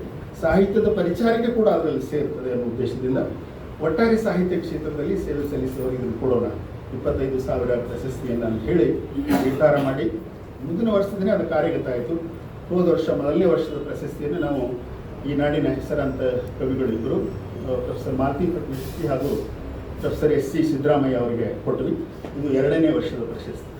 ಈ ಪ್ರಶಸ್ತಿ ಬಗ್ಗೆ ಹೇಳಬೇಕು, ನಾವು ಎಲ್ಲಿಂದನೂ ಅರ್ಜಿ ಕರೆಯೋದಿಲ್ಲ, ಯಾರನ್ನೂ ಕೇಳೋದಿಲ್ಲ. ಈ ನಿಜವಾಗೂ ಸಾಧನೆ ಮಾಡಿದವರು ಯಾರು ಅನ್ನೋದನ್ನು ಆ ಸಮಿತಿಯಲ್ಲಿ ಯಾರಿದ್ದಾರೆ ಅನ್ನೋದು ಕೂಡ ಹೇಳೋದು ಬೇಡ. ಆ ಸಮಿತಿಯಲ್ಲಿ ನಾವು ಇದ್ದೇವೆ ಅಂತ ನಾವು ಯಾರು ವೇದಿಕೆ ಮೇಲೆ ಕೊಡೋದಕ್ಕೂ ಇಷ್ಟಪಡೋದಿಲ್ಲ ನಾವು ಯಾರು. ಅದು ಎಷ್ಟು ನಿಷ್ಪಕ್ಷಪಾತವಾಗಿ ಪಾರದರ್ಶಕವಾಗಿ ನಡೀಬೇಕು ಅನ್ನೋದು ವಿದ್ಯಾವರ್ಧಕ ಸಂಘಕ್ಕೂ ಗೊತ್ತಿದೆ. ಈ ವರ್ಷದ ಸಭೆ ಸೇರಿದಾಗ ಎಲ್ಲರೂ ಪ್ರೀತಿಯಿಂದ ಆರಿಸಿದ 2 ಹೆಸರುಗಳು ತಮ್ಮ ಮುಂದಿದ್ದಾರೆ. ಡಾಕ್ಟರ್ ವೀಣಾ ಶಾಂತೇಶ್ವರ್ ಮೇಡಮ್ ಅವರು, ಹಾಗೆ ಚನ್ನಬಸವಣ್ಣ. ನಮ್ಮದು ಒಂದು ಪರಿಪಾಠ ಅವಾರ್ಡು ಹಿಂಗೆ ನಿರ್ಧಾರ ಮಾಡಿದ ಕೂಡ ಫೋನ್ ಮಾಡಿ ಅವ್ರಿಗೆ ಕೇಳೋದು, ಕೆಲವರು ನಮ್ಗೆ ಬ್ಯಾಡ್ರಿ ಅಂತಿರ್ತಾರೆ. ತಕ್ಷಣ ಮೇಡಮ್ ಅವ್ರಿಗೆ ಫೋನ್ ಮಾಡಿದ್ವಿ. ಅವರು ಭಾಳ ಪ್ರಶಸ್ತಿಗಳನ್ನು ನಿರಾಕರಿಸಿದ್ದಾರೆ. ನಾನು ಬೇರೆ ಬೇರೆ ಕಾರಣಕ್ಕೆ ರಿಕ್ವೆಸ್ಟ್ ಮಾಡಿದಾಗ ಭಾಳ ನೇರವಾಗಿ ನಿರಾಕರಿಸಿದ್ದಾರೆ. ನನ್ನ ಕೆಲಸ ಅವರು ನನ್ನ ಸಿಟ್ಟಿದೆ ನನಗೆ. ಹಾಗೆ ಈ ಪ್ರಶಸ್ತಿ ಪ್ರಸ್ತಾಪ ಮಾಡಿದಾಗ ಎಷ್ಟು ಖುಷಿಲಿ ಒಪ್ಕೊಂಡ್ರೆ ತಗೊಳ್ತೇನಪ್ಪ, ಯಾಕಂದರೆ ನಾನು ಕಾಪ್ಸೆಸ್ ಅವರು ಕ್ಲಾಸ್ಮೇಟ್ ಇದ್ದೀವಿ ಬಸವೇಶ್ವರ ಬಾಗಲಕೋಟೆ ಕಾಲೇಜಿನಲ್ಲಿ. ನೀವು ಅವ್ರ ಕ್ಲಾಸ್ಮೇಟ್ ಇದ್ದೀರಿ ಅಂತ ನಾನು ಕೇಳಿದೆ. ಅಷ್ಟೇ ಅಲ್ಲಪ್ಪ, ಅವ್ರು ನಾನು ಭಾಳ ಕಾಡಿಸ್ತಿದ್ದೆ ಅಂತ ಹೇಳಿದರು. ನನಗೆ ನಂಬಕ್ಕಾಗಲ್ಲ ಮೇಡಮ್ ಅಂತ ಹೇಳಿದ್ದೆ. ನೀವು ಕಾಡಿಸ್ತಿದ್ದೀರಿ ಅಂತ ಅವರೇ ಹೇಳಿದ ಮಾತುಗಳು. ಅಲ್ಲಿ ಅವರ ಕ್ಲಾಸ್ಮೇಟು ಕರ್ನಾಟಕ ಕಾಲೇಜಿನಲ್ಲಿ ಅವರ ಸಹೋದರಿ. ಅದರ ಜೊತೆಗೆ ಅವರ ಆದರ್ಶ ಪಥವನ್ನು ನಾನು ಯಾವಾಗಲೂ ಗೌರವಿಸೋಳು. ನಾನು ಖಂಡಿತವಾಗಿ ಪ್ರೀತಿಯಿಂದ ಸ್ವೀಕರಿಸ್ತೀನಿ ಅಂತ ಹೇಳಿ ಬಹಳ ಪ್ರೀತಿಯಿಂದ ಮೇಡಮ್ ಅವ್ರಿಗೆ ಬಂದಿದ್ದಾರೆ. ನಾವು ಅವರ ಹಂತದಲ್ಲಿ ನಾವು ವಿದ್ಯಾರ್ಥಿಗಳಾಗಿದ್ವಿ. ನಮ್ಮ ದೌರ್ಭಾಗ್ಯ, ಅವರು ನನಗೆ ಕಲಿಸ್ಲಿಲ್ಲ, ನಮಗೆ ನಾರಾಯಣಾಚಾರ್ಯ ಕಲಿಸ್ತಿದ್ರು. ಅವರು ಇಂಗ್ಲೀಷ್ ಡಿಪಾರ್ಟ್ಮೆಂಟಲ್ಲಿದ್ದರು, ನಾರಾಯಣಾಚಾರ್ಯ ಕಲಿಸ್ತಿದ್ರು. ಮೇಡಮ್ ಅವರು ನಮಗೆ ಗುರುಗಳೇ. ಅವರ ಆ ಕಾಲದಲ್ಲಿನೇ ಒಂದು ಪ್ರತಿಭಟನಾತ್ಮಕ ಕಥೆ ಕಾದಂಬರಿಗಳನ್ನು ಬರೆದು, ಇನ್ನೂ ಮಹಿಳೆಯ ಬಗ್ಗೆ ಬರೆಯೋದೇ ಒಂದು ಭಾಳ ದೊಡ್ಡ ಇದರ ಕೆಲಸ, ಕಷ್ಟದ ಕೆಲಸ ಅನ್ನುವಾಗಲೇ ಆವಾಗಿನ ಶೋಷಣೆ ಬಂಡ ಇತ್ಯಾದಿ ಅಂಥ ಕಥೆ ಕಾದಂಬರಿಗಳನ್ನು ಬರೆದು ಆವಾಗಲೇ ಹೆಸರು ಮಾಡಿದವರು. ಅಂದಿನಿಂದಲೂ ಅದೇ ಒಂದು ಕಾವನ್ನು ಪ್ರತಿಭಟನೆ ಕಾವು ಬೆಳೆಸ್ಕೊಂಡಿದ್ದವರು. ಅವರಿಗೆ ನಾವು ಈ ಪ್ರಶಸ್ತಿಯನ್ನು ಈ ವರ್ಷ ಕೊಟ್ಟು ಮಾಡ್ತಾ ಇದ್ದೇವೆ. ಅವರು ಪ್ರೀತಿಯಿಂದ ಬಂದಿದ್ದು ನನಗೆ ಮತ್ತು ಗುರುಲಿಂಗ ಕಾಪ್ಸೆ ಅವರ ಫ್ಯಾಮಿಲಿಯವರಿಗೆ ತುಂಬ, ನಮ್ಮ ಇಡೀ ವಿದ್ಯಾರ್ಥಿ ಸಮೂಹ ಸಂತೋಷ. ಆಮೇಲೆ ಚನ್ನಬಸವಣ್ಣವ್ರ ಬಗ್ಗೆ ಸರ್ ಅವರಿಗೆ ವಿಶೇಷ ಪ್ರೀತಿ. ಯಾಕೆ ಅಂದರೆ ಬಹುಶಃ ಕನ್ನಡ ನಾಡಿನಲ್ಲಿ ಲಾಭ ನಷ್ಟಗಳ ಹಂಗಿಲ್ಲದೆ ಒಂದು ಪ್ರಕಾಶನ ಸಂಸ್ಥೆಯನ್ನು ನಡೆಸ್ತಾ ಇರೋರು ಅಂದರೆ ಚನ್ನಬಸವಣ್ಣವ್ರ. ಅದನ್ನು ಅವರು ಭಾಳ ಸ್ಪಷ್ಟವಾಗಿ ಹೇಳ್ತಾರೆ. ನಾವು ಮಾಡ್ತಾ ಇರೋದು ಪ್ರಸಾದದ ಕೆಲಸ ಅಂತ ಹೇಳ್ತಾರೆ. ಲಾಭ ನಷ್ಟದ ಕೆಲಸ ಅಲ್ಲ, ಪ್ರಸಾದದ ಕೆಲಸ. ಅದು ಲಾಭ ಬೇಕಾಗಿಲ್ಲ ಅಂತ.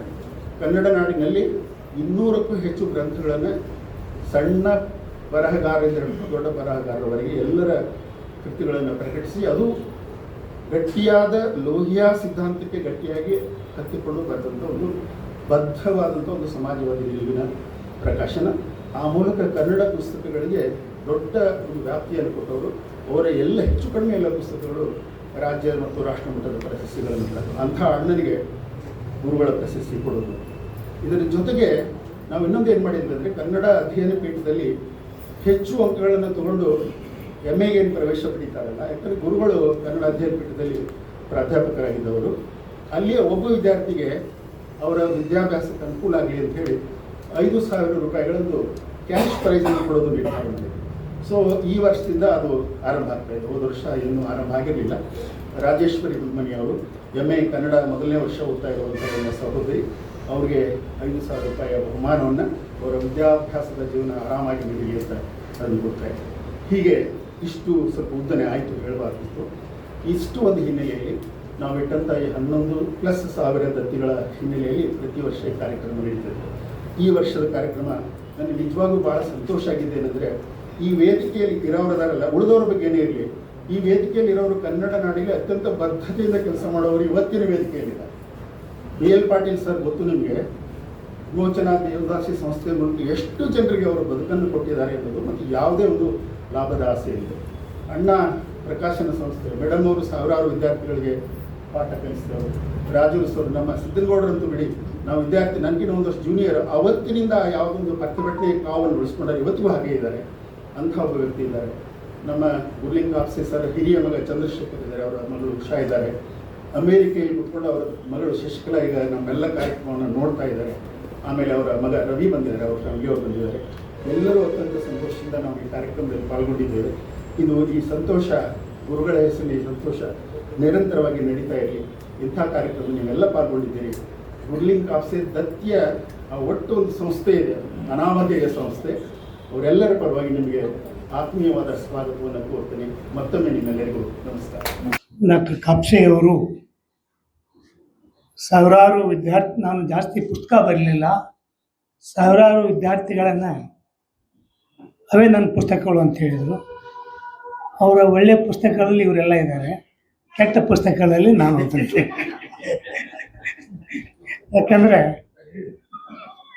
ಇಲ್ಲ, ಅದಕ್ಕೇ ಹೇಳಿದೆ, ನೀವು ಒಳ್ಳೆಯ ಜಾಣ ವಿದ್ಯಾರ್ಥಿಗಳು ಅಂತ. ಅವರಾಗಲಿ, ಡಾಕ್ಟರ್ ಕಲಬುರ್ಗಿ ಅವರಾಗಲಿ, ಯಾವುದ್ಯಾವುದೋ ಕಾಲೇಜುಗಳನ್ನು ತೋರಿಸಿ ನೌಕರಿಗೆ ಹೋಗು ಅಂತ ಗಂಟು ಬಿಟ್ಟಿದ್ರು. ಹೀಗಾಗಿ ಕಾಪ್ಸೆ ಅವರು ಕೊನೆವರೆಗೂ ಬೈತಾ ಇದ್ದಾರೆ ನನಗೆ. ಅವ್ರು ಎಲ್ಲಿವರೆಗೂ ಬೈತಾ ಇದ್ದಾರೆ, ಸಾಹಿತ್ಯ ಅಕಾಡೆಮಿ ಅಧ್ಯಕ್ಷರಾಗಿ ಬೆಂಗಳೂರು ಬಂದಾಗ ಅಲ್ಲಿ ಬೆನ್ನು ಹತ್ಕೊಂಡ್ಬಂದು ಬೈತಾ ಇದ್ರು. ಸೊ ಅವರು ನನ್ನ ಪ್ರೀತಿಯ ಗುರುಗಳು. ಜೊತೆಗೇ ಒಂದೇ ಜಿಲ್ಲೆಯವರು. ಡಾಕ್ಟರ್ ಕಾಪ್ಸೆ ಅವರು, ವೀಣಕ್ಕ ಅವರು, ವೀಣಾ ಶಾಂತೇಶ್ವರ ಅವರು ಈಗ ಬಾಗಲಕೋಟೆ ಜಿಲ್ಲೆ ಆಗಿದೆ. ಆವಾಗ ಅದು ಬಿಜಾಪುರ ಜಿಲ್ಲೆಯೇ. ಅವರು ತಮ್ಮ ಶಾಂತ ಅಮ್ರಾಪುರ ಮೇಡಮ್ ಅವರು ಸಂಪಾದಿಸ್ತಕ್ಕಂಥ ನಿರ್ದಿಗದಂಥ ಕೃತಿಯೊಳಗೆ ಅವರೇ ಹೇಳಿದ್ದಾರೆ, ನಮ್ಮದು ಬಿಜಾಪುರ ಜಿಲ್ಲೆಯ ಬಾಗಲಕೋಟೆಯಲ್ಲಿ ನಾನು ಓದಿದ್ದು ಅಂತ. ಸೊ ಹೀಗಾಗಿ ಬಿಜಾಪುರ ಜಿಲ್ಲೆ, ನಾನು MA ಓದಕ್ಕೆ ಬಂದಾಗ ಬಿಜಾಪುರ ಜಿಲ್ಲೆಯಿಂದ ಬಂದಾಗ ಡಾಕ್ಟರ್ ಕಾಪ್ಸೆ ಅವರು ನಮ್ಮ ಅಲ್ಲಿಯ ವಿದ್ಯಾಗುರುಗಳಾಗಿರ್ತಕ್ಕಂಥ AS ಹಿಪ್ಪರಿಗೆಯವರು, ಆತ್ಮೀಯರು AS ಹಿಪ್ಪರಿಗೆಯವರು ನಮ್ಮ ಚನ್ನಬಸವಣ್ಣನವ್ರಿಗೂ ಪರೋಕ್ಷ ಗುರುಗಳು. ಆವಾಗ ನಮ್ಮ ಕ್ಲಾಸ್ನಲ್ಲಿ ಒಬ್ಬನು ಅಥಣಿ ಕಡೆಯಿಂದ ಒಬ್ಬ ಹುಡುಗ ಬಂದಿದ್ದ, ಅವನ ಹೆಸರು ಬರಗಾಲ ಅಂತ. ಕಾಪ್ಸೆ ಅವರು ಎಲ್ಲರನ್ನೂ ಪರಿಚಯ ಮಾಡಿಕೊಳ್ಳುವಾಗ ಎಲ್ಲರೂ ಹೆಸರು ಬರಗಾಲ ಅಂತ, ಅಡ್ಡ ಹೆಸರು ಬರಗಾಲ ಅಂದ ತಕ್ಷಣ, ನೀ ಯಾಕೆ ಬಂದೀವಿ ಇಲ್ಲಿ, ಅದು ನಮ್ಮ ಇಂಡಿ ಕಡೆ ಸಿಂದಗಿ ಕಡೆ ಇರೋದು. ನೀ ಹಾಕಿಲ್ವ ಧಾರವಾಡಕ್ಕೆ ಯಾಕೆ ಬಂದೆ ಬರಗಾಲ ಅಂತ ಹೇಳಿ ಭಾಳ ಆತ್ಮೀಯವಾಗಿ ನಮಗೆ ಅನ್ವಯಿಕ ವಿಮರ್ಶೆಯನ್ನು doctor Kalburgi sir doctor Kapse ಅವರು ನಮಗೆ ಕಲಿಸ್ತಾ ಇದ್ರು. ಅವರು ನಮಗೆ ವಿಶ್ವವಿದ್ಯಾಲಯಕ್ಕೆ ಬಂದಾಗ ಮೊಟ್ಟ ಮೊದಲನೇ ಬಾರಿಗೆ ಒಬ್ಬ ಪಾಲಕನನ್ನು ನೋಡಿರ್ತಕ್ಕಂಥ ರೀತಿಯೊಳಗೆ ಯಾವ ಥರ ಇತ್ತು ಅದೇ ಥರ ಅವ್ರ ಅಪ್ಯಾಯಮಾನವಾಗಿರ್ತಕ್ಕಂಥ ಪಾಠ ಮಾಡೋದಾಗಲಿ ಅಥವಾ ಅವ್ರು ಮಾತಾಡ್ಸೋದಾಗಲಿ ಅದೇ ಥರದ ಒಂದು ಆತ್ಮೀಯತೆ ಇತ್ತು. ಕೊನೆಯದಾಗಿ ಗೆಳೆಯ ಶಂಕರ್ ಹಲ್ಗತ್ತಿಯವರು ನಾವು ಅವ್ರ ಮನೆಗೆ ಹೋದಾಗ ಒಂದು ಸಣ್ಣ ಸಂದರ್ಶನವೇ ಆಯಿತು. ನಮ್ಮ ಹೊಸತು ಪತ್ರಿಕೆಗೆ ಅವ್ರದ್ದೊಂದು ಸಂದರ್ಶನ ಮಾಡ್ತೀವಿ, ಲೇಖನಗಳನ್ನು ಮಾಡಿಸಿದ್ವಿ.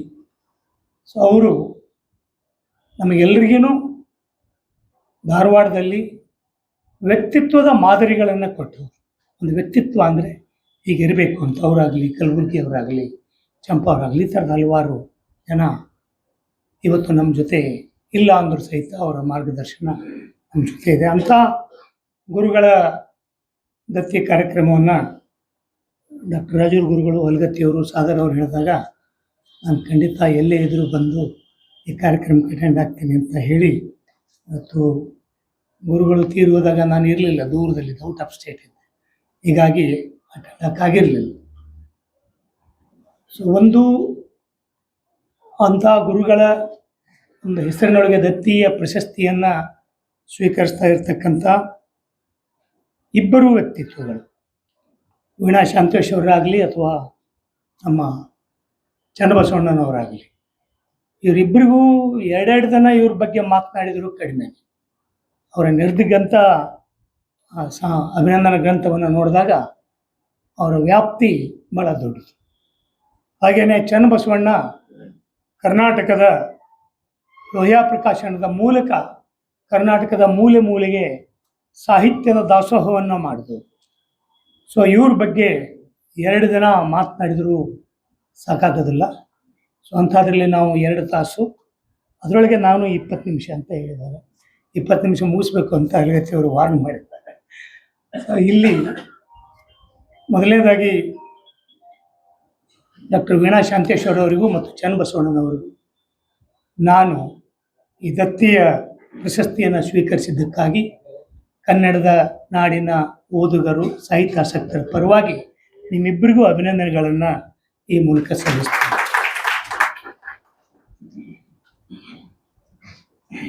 ಡಾಕ್ಟರ್ ವೀಣಾ ಶಾಂತೇಶ್ವರ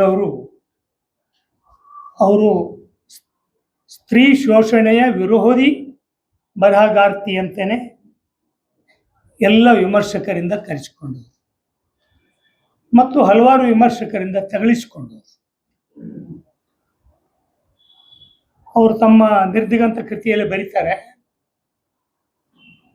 ನಾನು ಬೈಗುಳಗಳನ್ನು ಎಂಜಾಯ್ ಮಾಡಿದ್ದೀನಿ, ಹೊಗಳಿಕೆಗಳನ್ನು ಎಂಜಾಯ್ ಮಾಡಿದ್ದೀನಿ ಅಂತ ಹೇಳ್ತಾರೆ. ಸೊ ಇಲ್ಲಿ ಅವ್ರ ಬಗ್ಗೆ ಈಗಾಗಲೇ ಕೆಲವು ಪ್ರಸ್ತಾಪ ಮಾಡಿರೋದ್ರಿಂದ ವೀಣಾ ಶಾಂತೇಶ್ವರ ಅವರು ಆ ಕಾಲದಲ್ಲಿ ಹಾಗೆ ನೋಡಿದರೆ ಕನ್ನಡ ಸಾಹಿತ್ಯದ ಕಾದಂಬರಿ ಲೋಕದಲ್ಲಿ ಮೊಟ್ಟ ಮೊದಲು ಬಂದಿದ್ದೇನೆ ಗುಲ್ವಾಡಿ ವೆಂಕಟರಾಯರ ಇಂದಿರಾಬಾಯಿ ಕಾದಂಬರಿ ಆಗಿರಲಿ ಅಥವಾ ಬಾಬುರಾವ್ ಬುಳವಾರರ ವಾಗ್ದೇವಿ ಕಾದಂಬರಿ ಆಗಿರಲಿ, ಇವು ಎರಡೂ ಸಹಿತ ಒಂದು ಹೆಣ್ಣಿನ ವಿಕಾಸದ ಬಗ್ಗೆ, ಅವಳ ಸ್ವಾವಲಂಬನೆಯ ಬಗ್ಗೆ ಅಥವಾ ಅವಳ ಮೇಲಾಗ್ತಕ್ಕಂಥ ಅನ್ಯಾಯದ ಬಗ್ಗೆ ಬಂದಿರತಕ್ಕಂಥದ್ದು ಒಂದಾದರೆ, ಇನ್ನೊಂದು ಮಠಮಾನ್ಯಗಳು ಹೆಣ್ಣನ್ನು ದುರುಪಯೋಗ ಮಾಡ್ಕೊಳ್ತಕ್ಕಂಥ ರೀತಿ ಒಳಗಿರ್ತಕ್ಕಂಥದ್ದು ವಾಗ್ದೇವಿ ಕಾದಂಬರಿಯಲ್ಲಿ ಬಂತು. ಸೊ ಅವಾಗ ಅವರು ಬರೆದು ಬಚಾವಾದರು. ಸ್ವಲ್ಪ ಕಟ್ಟಿಮನಿಯವರು ಜರತಾರಿ ಜಗದ್ಗುರು ಬರೆದು ಒಂದು ಸ್ವಲ್ಪ ಬಚಾವಾದರು, ಬಸವರಾಜ್ ಕಟ್ಟಿಮನಿಯವರು. ಈಗೇನಾದರೂ ಅಂಥ ಕಾದಂಬರಿ ಬರೆದ್ರೆ ಹಾಡು ಹಗಲೇ ಮರ್ಡರ್ಗಳಾಗ್ತವೆ, ಸಾಹಿತಿ ಇರೋದೇ ಇಲ್ಲ. ನಮ್ಮ ತಮಿಳುನಾಡಿನ ಒಬ್ಬ ಕಾದಂಬರಿಕಾರ ಅವನು ಟೀಕೆಗಳು ವಿಮರ್ಶೆಗಳು ಬಂದದ್ದನ್ನು ನೋಡಿ ನಾನೇ ಡಿಕ್ಲೇರ್ ಮಾಡ್ತೀನಿ, ನಾನು ಕಾದಂಬರಿಕಾರ ಅಲ್ಲ, ನಾನು ಸತ್ತೋಗಿದ್ದೀನಿ ಅಂತೇಳಿ ಅವನೇ ಡಿಕ್ಲೇರ್ ಮಾಡಿದ. ಈ ಥರದ ವಿಮರ್ಶೆಗಳು ಈಗ ಬರ್ತಾವೆ. ಆವಾಗ ವೀಣಾ ಶಾಂತೇಶ್ವರ ಅವರು ಸೊ ಆ ಥರದ ಮನೋಭಾವ ಅವ್ರಿಗೆ ಹೇಗೆ ಬಂತು ಅಂಥದ್ದು ಪ್ರತಿರೋಧದ ಮನೋಭಾವ ಅದು ಹೇಗೆ ಬಂತು ಅವರೇ ಹೇಳಿದಾಗೆ. ಮತ್ತು ಅವ್ರ ಸಹೋದರ ಒಂದು ಇದನ್ನು ಬರೆದಾರೆ, ಇವ್ರ ಬಗ್ಗೆ ಅವರ ಸಹೋದರನು ಬರೆದಾರೆ. ಡಾಕ್ಟರ್ ವೀಣಾ ಶಾಂತೇಶ್ವರ ಅವರು ಆ ನಿರ್ದಿಗಂತದಲ್ಲಿ ತಮ್ಮ ಅಭಿಪ್ರಾಯಗಳನ್ನ ಹೇಳಿದ್ದಾರೆ. ಅವರು 9 ತಿಂಗಳಿಗೇ ತೀರಿ ಹೋಗ್ಬೇಕಾಗಿತ್ತು. 9 ತಿಂಗಳಿಗೆ ಯಾವುದೋ ಒಂದು ಸಮಸ್ಯೆ ಬರ್ತದೆ ದೈಹಿಕವಾಗಿದ್ದು, ಅವರ ಸಹೋದರ ಬರೀತಾರೆ, ಇರಲಿ ಏನೇ ಆಗಲಿ ನೋಡೋಣ ಅಂಥೇಳಿ ಕೃಷ್ಣಾ ನದಿ ದಂಡೆ ಮೇಲಿರ್ತಕ್ಕಂಥ ಯಲಗೂರು ದೇವಸ್ಥಾನಕ್ಕೆ ಹೋಗ್ತಾರೆ. ಅಲ್ಲಿ ಯಲಗೂರು ಹನುಮಂತನದ ಪ್ರಭಾವ ಆಯಿತು ಇಲ್ಲೋ ಗೊತ್ತಿಲ್ಲ, ಅವರು ಒಪ್ಪೋದಿಲ್ಲ. ಆದರೆ ಆ ಕೃಷ್ಣಾ ನದಿಯ ನೀರಿದೆಯಲ್ಲ, ಆ ಕೃಷ್ಣಾ ನದಿಯ ನೀರಿನೊಳಗೆ ಅವರು ಸ್ನಾನ ಮಾಡಿಸಿ ಆ ಒಂದು ಕಾಯಿಲೆ ವಾಸಿ ಆಗ್ತದೆ. ಆಮೇಲೆ ಅವರು ಬಾಗಲಕೋಟೆಗೆ ಬಂದು ಅವ್ರ ತಂದೆ ತಾಯಿಯವರು ಅವ್ರನ್ನ ವಿದ್ಯಾಭ್ಯಾಸ ಮಾಡಿಸ್ತಾರೆ. ಅವ್ರ ತಾಯಿ ಆಗ್ಲೇ ಮರಾಠಿ ಸಾಹಿತ್ಯವನ್ನು ಅಭ್ಯಾಸ ಮಾಡಿದವರು. ಅವರ ತಂದೆ ಒಬ್ಬ ಸೈಂಟಿಸ್ಟು. ಇಂಥ ಒಂದು ಮನೆಯಲ್ಲಿ ಮೊದಲೇ ಮಗಳಾಗಿ ಬೆಳೆದಿರ್ತಕ್ಕಂಥ ಅವರಿಗೆ ಭಾಳ ದೊಡ್ಡ ಪ್ರಮಾಣದ ಪ್ರೋತ್ಸಾಹ ಸಿಗ್ತದೆ, ಒಂದು ಪ್ರೋಗ್ರೆಸಿವ್ ಇದು. ಅದರಲ್ಲೂ ಮರಾಠಿ ಸಾಹಿತ್ಯದ ಓದು ತಾಯಿಯಿಂದ ಬಂದಿದ್ದಿದೆಯಲ್ಲ, ಅದು ಅವರಿಗೆ ದೊಡ್ಡ ಪ್ರಮಾಣದ ಒಂದು ಸ್ಫೂರ್ತಿಯನ್ನು ಕೊಡ್ತದೆ. ಅದ್ರ ಬಗ್ಗೆ ನಾನು ವಿವರವಾಗಿ ಮಾತನಾಡೋಕ್ಕಿಂತನೂ ಸಮಯದ ಅಭಾವ ಇರೋದ್ರಿಂದ, ಒಂದು ಅವರನ್ನು ನಾನು ಅಧ್ಯಯನ ಮಾಡಿದಾಗ ಅವ್ರನ್ನ ಮೊಟ್ಟ ಮೊದಲು ನಾನು ಓದಿದ್ದು ನಮ್ಮ ನವಕರ್ನಾಟಕ ಪ್ರಕಾಶನ ಸಂಸ್ಥೆಯಿಂದ 1981ರಲ್ಲಿ ವಿಶ್ವಕಥಾಕೋಶ ಅಂತ ತಂದರು. ಸುಮಾರು 25 ಸಂಪುಟಗಳ ನಿರಂಜನರು ಸಂಪಾದಕತ್ವದಲ್ಲಿ ವಿಶ್ವಕಥಾಕೋಶ ಅಂತಕ್ಕಂಥ ಅಂತಂದರು. ಅದರೊಳಗೆ 13ನೇ ಸಂಪುಟವನ್ನು ಡಾಕ್ಟರ್ ವೀಣಾ ಶಾಂತೇಶ್ವರ್ ಅವರು ಅದನ್ನು ಅನುವಾದ ಮಾಡ್ತಾರೆ. ಮೆಕ್ಸಿಕೋ, ಅಮೇರಿಕಾ ಮತ್ತು ಕೆನಡಾ ದೇಶದ ಕಥೆಗಳನ್ನು ಕನ್ನಡಕ್ಕೆ ಅನುವಾದ ಮಾಡ್ತಾರೆ. ಸೊ ಅವಾಗ ನಾನು ಅರ್ನೆಸ್ಟ್ ಹೆಮಿಂಗ್ವೇ ಬಗ್ಗೆ ಭಾಳ ಆಸಕ್ತಿ ಇದ್ದವನು ಆ ಟೈಮಲ್ಲೇ. ಸೊ ಆ ಹೆಮಿಂಗ್ವೇ ಬಗ್ಗೆ ಅವ್ರದ್ದೊಂದು ಕಥೆಯನ್ನು ಅವರು ಬರೆದು ಅದರಲ್ಲಿ ಅನುವಾದ ಮಾಡಿದರು. ಸೊ ಅವಾಗಲಿಂದನೂ ಅವ್ರ ಬಗ್ಗೆ ಒಂದು ಗೌರವ, ಪ್ರೀತಿ. ಹಾಗೆಯೇ ಅವ್ರ ಜೊತೆ ಒಂದು ಸಾಹಿತ್ಯ ಸಮ್ಮೇಳನದಲ್ಲಿ ಅವ್ರ ಜೊತೆ ಕೂಡಿ ಕೆಲಸ ಮಾಡ್ತಕ್ಕಂಥ ಒಂದು ಅವಕಾಶ ಇತ್ತು. ಸೊ ಅವ್ರನ್ನ ಗಮನಿಸಿದಾಗ ಒಂದು ಮಾತೃ ಹೃದಯ ಒಂದು ಕಡೆ ಆದರೆ, ಒಂದು ಈ ಪ್ರತಿರೋಧದ ಮನೋಭಾವ ಆಗಲೇ ಪ್ರೋಗ್ರೆಸಿವ್ ಆಗಿರ್ತಕ್ಕಂಥ ಆಲೋಚನೆಗಳು, ಅಂದರೆ ಒಂದು ಮಿತಿಯನ್ನು ಮೀರ್ತಕ್ಕಂಥ ಪ್ರಯತ್ನ. ಅವ್ರ ಸಹೋದರ ಬರೀತಾರೆ, ಈ ಬ್ರಾಹ್ಮಣರ ಮನೆಯಲ್ಲಿ ಬೆಳ್ಳುಳ್ಳಿ ತಿನ್ನೋದಿಲ್ಲ. ಬೆಳ್ಳುಳ್ಳಿ ಅಂದರೆ ಭಯಂಕರವಾದ ಪ್ರತಿರೋಧ. ಅವ್ರ ಸಹೋದರ ಬರೀತಾರೆ, ನಮ್ಮ ಮನೆ ಎದುರುಗಡೆ ಒಬ್ಬ ರೊಟ್ಟಿ ಬೆಳ್ಳುಳ್ಳಿ ಚಟ್ನಿ ಮಾಡ್ತಿದ್ರು, ನಾನು ನಮ್ಮ ಅಕ್ಕ ಹೋಗಿ ಕದ್ದು ತಿಂದು ಬರ್ತಿದ್ವಿ ಬೆಳ್ಳುಳ್ಳಿ ಚಟ್ನಿ. ಅಂದರೆ ಒಂದು ಸಾಂಪ್ರದಾಯಿಕ ಮಿತಿಯನ್ನು ಮೀರ್ತಕ್ಕಂಥ ಒಂದು ಪ್ರಯತ್ನ ಅವರ ಹುಟ್ಟಿನಿಂದ, ಬಾಲ್ಯದಿಂದಲೇ ಬಂದಿದೆ. ಅದ್ರ ಜೊತೆಗೇನೆ ಅವ್ರ ತಾಯಿಯಾಗಲಿ ತಂದೆಯಾಗಲಿ ಅದು ಬೇಡ ಇದು ಬೇಡ ಅಂತ ಹೇಳ್ತಾನೆ ಎಲ್ಲವನ್ನೂ ಪ್ರೋತ್ಸಾಹ ಇರ್ತಕ್ಕಂಥ ಒಂದು ಕೆಲಸವನ್ನು ಮಾಡ್ತಾರೆ. ನನಗೆ ಇನ್ನೂ ಸ್ವಲ್ಪ ಆಶ್ಚರ್ಯ ಆಗೋದು, ಅವರು ಬರ್ತಾರೆ 6ನೇ ಕ್ಲಾಸಲ್ಲಿ ಓದುವಾಗ ಒಂದು ಕತೆ ಬರೀತಾರೆ. 6ನೇ ವರ್ಷದಲ್ಲಿ, ಅವರು 6ನೇ ವಯಸ್ಸಿನಲ್ಲಿ ಒಂದು ಕಥೆಯನ್ನು ಬರೀತಾರೆ. ಆ ಕಥೆ ಏನು ಅಂತಂದರೆ, ನಾವೆಲ್ಲರೂ ರಾಜ ರಾಣಿ ರಾಕ್ಷಸನ ಕಥೆಗಳನ್ನ ಓದಿದ್ದೀವಿ. ಹಿಂಗೊಂದು ಊರಾಗೊಬ್ಬಕ್ಕೆ ರಾಜಕುಮಾರಿ ಇದ್ಲು. ಆ ರಾಜಕುಮಾರನ ರಾಕ್ಷಸ ಹೊತ್ಕೊಂಡು ಹೋಗಿ 7 ಸಮುದ್ರದ ಆಚೆ ಇಟ್ಕೊಂಡಿದ್ದ. ಒಂದು ರಾಜಕುಮಾರ ಬಂದು ಯುದ್ಧ ಮಾಡಿ ರಾಕ್ಷಸನ ಸೋಲಿಸಿ ಆ ರಾಜಕುಮಾರಿನ ಎತ್ಕೊಂಡ್ಬರ್ತಾನೆ, ರಕ್ಷಣೆ ಮಾಡ್ಕೊಂಡ್ಬರ್ತಾನೆ. ಇವ್ರಿಗೆ 6ನೇ ವಯಸ್ಸಿನೊಳಗೆ ಇದು ಉಲ್ಟಾ ಕಾಣ್ತದೆ. ರಾಕ್ಷಸ ರಾಜಕುಮಾರನ ಹೊತ್ಕೊಂಡು ಹೋಗ್ತಾನೆ. ಸೊ ಇವರು ರಾಜಕುಮಾರಿ ಹೋಗಿ ಅವನು ಯುದ್ಧ ಮಾಡಿ ರಾಕ್ಷಸನ ಸೋಲಿಸಿ ಆ ರಾಜಕುಮಾರನ ರಕ್ಷಣೆ ಮಾಡ್ಕೊಂಡು ಬರ್ತಾಳೆ. ಇದು 6ನೇ ವಯಸ್ಸಿನಲ್ಲಿ ಬಂದಿರತಕ್ಕಂಥ ಸ್ತ್ರೀವಾದ ಇದೆ. ಈ ಸ್ತ್ರೀವಾದಿ ಮನೋಭಾವ ಅವರಿಗೆ ವಿಕಾಸ ಆದ ಹಾಗೆ ಅವರು ವಿದ್ಯಾಭ್ಯಾಸದಲ್ಲಿ ಭಾಳ ಫಸ್ಟ್ ರ್ಯಾಂಕಲ್ಲೇ ಇರ್ತಕ್ಕಂಥವ್ರು. ಸೊ ಅವೆಲ್ಲ ನಮಗೆಲ್ಲ ಗೊತ್ತಿದ್ದಾವೆ. ಆದರೆ ಅವರು BA 1 ಓದೋಕ್ಕೆ ಧಾರವಾಡಕ್ಕೆ ಬಂದ ಮೇಲೆ, ಸೊ ಇಲ್ಲಿ ಪದವಿ ಓದುವಾಗ ಅವರ ದೃಷ್ಟಿಕೋನ ಕತೆ, ಮುಖ್ಯವಾಗಿ ಕಥೆಗಾರ್ತಿ, ಕೆಲವು ಕಾದಂಬರಿ ವಿಮರ್ಶೆ ಅವೆಲ್ಲ ಆಮೇಲೆ ಬರ್ತವೆ, ಮುಖ್ಯವಾಗಿ ಕಥೆಗಾರ್ತಿ ಬರುವಾಗ ಅವರು ಈ ಸ್ತ್ರೀವಾದಿ ಮನೋಭಾವ, ಯಾವ ರಾಜಕುಮಾರಿ ರಕ್ಷಣೆ ಮಾಡ್ಕೊಂಡು ಬರ್ಬೇಕನ್ನೋದೈತಲ್ಲ, ಇದು ಒಂದು ದೃಷ್ಟಿಕೋನ ನನ್ನ ಮೂಲದಲ್ಲಿ, ನನ್ನ ಆಲೋಚನೆಯೊಳಗೆ ಬರ್ತಾ ಇರ್ತಕ್ಕಂಥದ್ದು. ಪ್ರಭಾವ ಅಲ್ಲ, ಪ್ರಭಾವ ಯಾರನ್ನೂ ಓದಿ ಮಾಡಿದ್ದಲ್ಲ. ಆಮೇಲೆ ಅವ್ರಿಗೆ ಪದವಿ ಓದುವಾಗ ಅವರಿಗೆ ಇಂಗ್ಲೀಷ್ ಇದು ಸಾಹಿತ್ಯ ಆಗಿರೋದ್ರಿಂದ ಅವ್ರಿಗೆ ಬೇರೆ ಬೇರೆ ಪ್ರಪಂಚದ ಇಂಗ್ಲೀಷ್ ಸಾಹಿತ್ಯಗಳು ಪರಿಚಯ ಆಗ್ತಾರೆ. ಕನ್ನಡದಲ್ಲಿ ನಿರಂಜನ ಆಗಲಿ ಅಥವಾ ಶಾಂತಿನಾಥ ದೇಸಾಯಿ ಆಗಲಿ, ಇವರೆಲ್ಲ ಅವ್ರ ಮೇಲೆ ಪ್ರಭಾವ ಮಾಡ್ತಾರೆ. ಆದರೆ ಮೂಲದಲ್ಲಿರ್ತಕ್ಕಂಥ ಈ ಪ್ರತಿರೋಧದ ಮನೋಭಾವ ಇದೆಯಲ್ಲ, ಅದು ಬಾಲ್ಯದಿಂದ ಬೆಳೆದದ್ದು. ಅದು ಮೊದಲು ಈ ಪ್ರತಿರೋಧ ಯಾವಾಗ ಬರ್ತದೆ ಅಂದರೆ, ಮನುಷ್ಯನಿಗೆ 2 ಇದ್ದಾವೆ, ಗಂಡಿರಲಿ ಹೆಣ್ಮಕ್ಳಿರಲಿ ಅಥವಾ ದಲಿತರಿರಲಿ, ಸ್ವಾವಲಂಬನೆ ಮತ್ತು ಸ್ವಾಭಿಮಾನ 2 ಇರ್ತವೆ. ಯಾರು ಸ್ವಾವಲಂಬಿಗಳಾಗಿರ್ತಾರೋ ಅವ್ರಿಗೆಲ್ಲೊಂದು ಸ್ವಾಭಿಮಾನ ತಾನೇ ಬರ್ತದೆ. ಆ ಸ್ವಾಭಿಮಾನ ಬಂದಾಗ ಶೋಷಣೆ ಬಂಡಾಯ ಇತ್ಯಾದಿ ಬಗ್ಗೆ ಒಂದು ಕಥೆಯನ್ನು ಬರೀತಾರೆ. ಶೋಷಣೆ ನೋವನ್ನು ತರೋದಿಲ್ಲ, ಶೋಷಿತ ಪ್ರಜ್ಞೆ ಇದೆಯಲ್ಲ ಅದು ನೋವಂತ. ಸಾಮಾನ್ಯವಾಗಿ ಶೋಷಣೆ ಬಹಳ ಜನ ಇದು ಕರ್ತವ್ಯ ಅಂತಾರೆ, ಅದನ್ನು ವೈಭವೀಕರಿಸ್ತಾರೆ, ದೈವೀಕರಿಸ್ತಾರೆ. ಶೋಷಣೆಗೆ ಒಳಗಾಗುವುದು ದೈವಿ ಮೌಲ್ಯ ಅಂತ ನಂಬಿರ್ತಕ್ಕಂಥ ಹೆಣ್ಮಕ್ಳು ಇದ್ದಾರೆ. ಅನ್ಟಚಬಲಿ ಅವ್ರನ್ನ ಮುಟ್ಟಬಾರ್ದು, ನಾವು ಅವ್ರನ್ನ ಮುಟ್ಟಬಾರ್ದು ಅಂತ ಅನ್ನೋದನ್ನ ಶಾಸ್ತ್ರೋಕ್ತವಾಗಿ ಅವನ ತಲೆಯಲ್ಲಿ ತುಂಬಿದ್ರಿಂದ ಅವನಿಗೆ ಅದು ನೋವು ಅನ್ಸೋದಿಲ್ಲ. ಯಾರಾದರೂ ಮುಟ್ಟಬೇಡ ಅಲ್ಲಿ ಕೂರು ಅಂತಂದ್ರೆ ನೋವು ಅನ್ಸೋದಿಲ್ಲ ಅವ್ನಿಗೆ, ಯಾಕಂದ್ರೆ ಅವನ ಸಾಂಪ್ರದಾಯಿಕ ತಲೆ ತುಂಬಿರ್ತಾರೆ. ಆದರೆ ಇದು ನಾನು ಒಬ್ಬ ಮಾನವ, ನನ್ನನ್ನ ಅಸಮಾನತೆಯಿಂದ ನೋಡ್ಲಾಗ್ತಾ ಇದೆ ಅಂತಕ್ಕಂಥ ಪ್ರಜ್ಞೆ ತಿಳುವಳಿಕೆ ಬಂದಾಗ ಅವಾಗ ನೋವು ಆರಂಭ ಆಗ್ತದೆ. ಸೊ ಈ ಥರದ ಶೋಷಿತ ಪ್ರಜ್ಞೆ ಇದೆಯಲ್ಲ, ಅದು ನಮ್ಮ ವೀಣಾ ಶಾಂತೇಶ್ವರ್ ಅವರಿಗೆ ಹಲವಾರು ನೋವುಗಳು ಸಾಮಾಜಿಕವಾದದ್ದು ಇರ್ಬೋದು, ಆದರೆ ಅವರು ಕುಟುಂಬದಲ್ಲಿ ಅಂಥದ್ದು ಯಾವುದೂ ಇರಲಿಲ್ಲ. ಆದರೂ ಸಹಿತ ಈ ಸಾಮಾಜಿಕ ನೋವನ್ನು ವ್ಯಕ್ತಿಗತ ನೋವನ್ನಾಗಿ ಅಥವಾ ಚಿಂತನೆಯ ಮೂಲಕ ಆ ನೋವನ್ನು ಆಹ್ವಾನಿಸಿಕೊಂಡು ಅವರು ತಮ್ಮ ಕೃತಿಗಳಲ್ಲಿ ತಗೊಂಬಂದ್ರಲ್ಲ, ಅದು ಅವರಿಗೆ ಆ ಪ್ರತಿಭಟನಾ ಮನೋಭಾವ. ಅದಕ್ಕೇನೆ ಯಾವ ಸ್ತ್ರೀವಾದ, ಮಾರ್ಕ್ಸ್ವಾದ, ಯಾವುದೇ ಸಿದ್ಧಾಂತಗಳು, ಜಗತ್ತಿನ ಯಾವುದೇ ಸಿದ್ಧಾಂತಗಳಾಗಲಿ ನವ್ಯ ಆಗಲಿ ಯಾವೂ ಗೊತ್ತಿಲ್ಲದೆ ಇರತಕ್ಕಂಥ ಸಂದರ್ಭದಲ್ಲಿ 6ನೇ ವಯಸ್ಸಿನಲ್ಲಿ ರಾಜ್ಕುಮಾರ್ನ ರಿಪ್ಲೇಸ್ ಮಾಡಿ ರಾಜ್ಕುಮಾರಿನ ಹೀರೋನ್ ಮಾಡ್ತಾರಲ್ಲ, ಆ ಮನೋಭಾವ ಅಲ್ಲಿಂದ ಬೆಳೆದು ಬರ್ತದೆ. ಸೊ ಮುಂದೆ ಅವ್ರ ಎಲ್ಲ ಕೃತಿಗಳಲ್ಲೂ ಅದು ಬರ್ತದೆ. ಹೀಗಾಗಿ ಹೆಚ್ಚಿನ ಕೃತಿಗಳ ಬಗ್ಗೆ ನಾನು ಇಲ್ಲಿ ಮಾತನಾಡಕ್ಕೆ ಹೋಗೋದಿಲ್ಲ, ಆದರೆ ಒಂದು ಕೃತಿ ಬಗ್ಗೆ ನಾನು ಮಾತಾಡಲೇಬೇಕಾಗ್ತದೆ, ಒಂದು ಕತೆ ಅದ್ರ ಬಗ್ಗೆ ನಾನು ಮಾತಾಡಲೇಬೇಕಾಗ್ತದೆ. ನೆಗೇಷನ್ ಅಂತ ಅದನ್ನು ಇಂಗ್ಲೀಷ್ಗೂ ಅನುವಾದ ಮಾಡಿದರು. ಅದು ಅಲ್ಲಿ ಎಲ್ಲಿ ರಾಜಕುಮಾರಿಯನ್ನು ಹೀರೋನ್ ಮಾಡಿದ್ರು, ಇಲ್ಲಿ ನಮಗೆಲ್ಲರಿಗೂ ಗೊತ್ತು ಆದಿಪುರಾಣ, ಅದು ಆದಿಪರ್ವದಲ್ಲಿ, ಮಹಾಭಾರತದ ಆದಿಪರ್ವದಲ್ಲಿ ಬರ್ತಾ ಇರ್ತಕ್ಕಂಥ ಇದು ಇದೆಯಲ್ಲ, ಯಾವುದು ದುಷ್ಯಂತ ಶಕುಂತಲೆಯ ಪ್ರಸಂಗ ಮುಂದೆ ಕಾಳಿದಾಸನ ಇದಕ್ಕೆ ಬಂದಾಗ ಅದೊಂದು ಮಹಾಕಾವ್ಯ ಆಗ್ತದೆ. ಅಲ್ಲಿ ಅದರ ಎಳೆಯನ್ನು ತಗೊಂಡರೆ ಹಲವಾರು ಜನ ಪ್ರಗತಿಪರರು, ಸ್ತ್ರೀವಾದಿಗಳು ಅಥವಾ ಜನಪರವಾದ ಜೀವಪರವಾದ ಸಾಹಿತಿಗಳು ಅಹಲ್ಯೆ ಬಗ್ಗೆ ಬರೆದಿದ್ದಾರೆ, ಸೀತೆಯ ಬಗ್ಗೆ ಬರೆದಿದ್ದಾರೆ, ದ್ರೌಪದಿ ಬಗ್ಗೆ ಬರೆದಿದ್ದಾರೆ, ಬೇರೆ ಬೇರೆ ಆ್ಯಂಗಲ್ನಿಂದ ಸ್ತ್ರೀವಾದಿ ದೃಷ್ಟಿಕೋನದಿಂದ ಬರೆದಿದ್ದಾರೆ. ಸೊ ಇಲ್ಲಿ ಅವರು ಶಕುಂತಲೆ ಆ ಕಥೆಯನ್ನು, ದುಷ್ಯಂತ ಮತ್ತು ಶಕುಂತಲೆ ಕಥೆಯನ್ನು ಅದನ್ನು ಮೊದಲಿಂದ ಅದನ್ನು ಪ್ರಶ್ನೆ ಮಾಡ್ತಾನೆ ಹೋಗ್ತಾರೆ. ಪ್ರತಿರೋಧ ಅಲ್ಲ, ಪ್ರಶ್ನೆ ಮಾಡ್ತಾ ಹೋಗೋದಿದೆಯಲ್ಲ, ಕೊನೆಗೆ ಒಂದು ಪ್ರತಿರೋಧ ಬರ್ತದೆ. ಅಲ್ಲಿ ಶಕುಂತಲೆಯನ್ನು ಅವನು ಮರೆತು ಬಿಟ್ಟಿದ್ದು, ಅವನು ಹಾಗೆ ಉಂಗುರವನ್ನು ಕಳ್ಕೊಂಡಿದ್ದು, ಅವಳಿಗೊಂದು ಮಗು ಭರತ ಹುಟ್ಟಿದ್ದು, ಅದೆಲ್ಲವನ್ನು ದುಷ್ಯಂತ ಮರೆತು ಹೋಗಿದ್ದು, ಅದೆಲ್ಲ ಆದಮೇಲೆ ಅವನಿಗಾಗಿ ಪರಿತಪಿಸ್ತಾ ಇರ್ತಾಳೆ, ಯಾವಾಗ ಬರ್ತಾನೆ.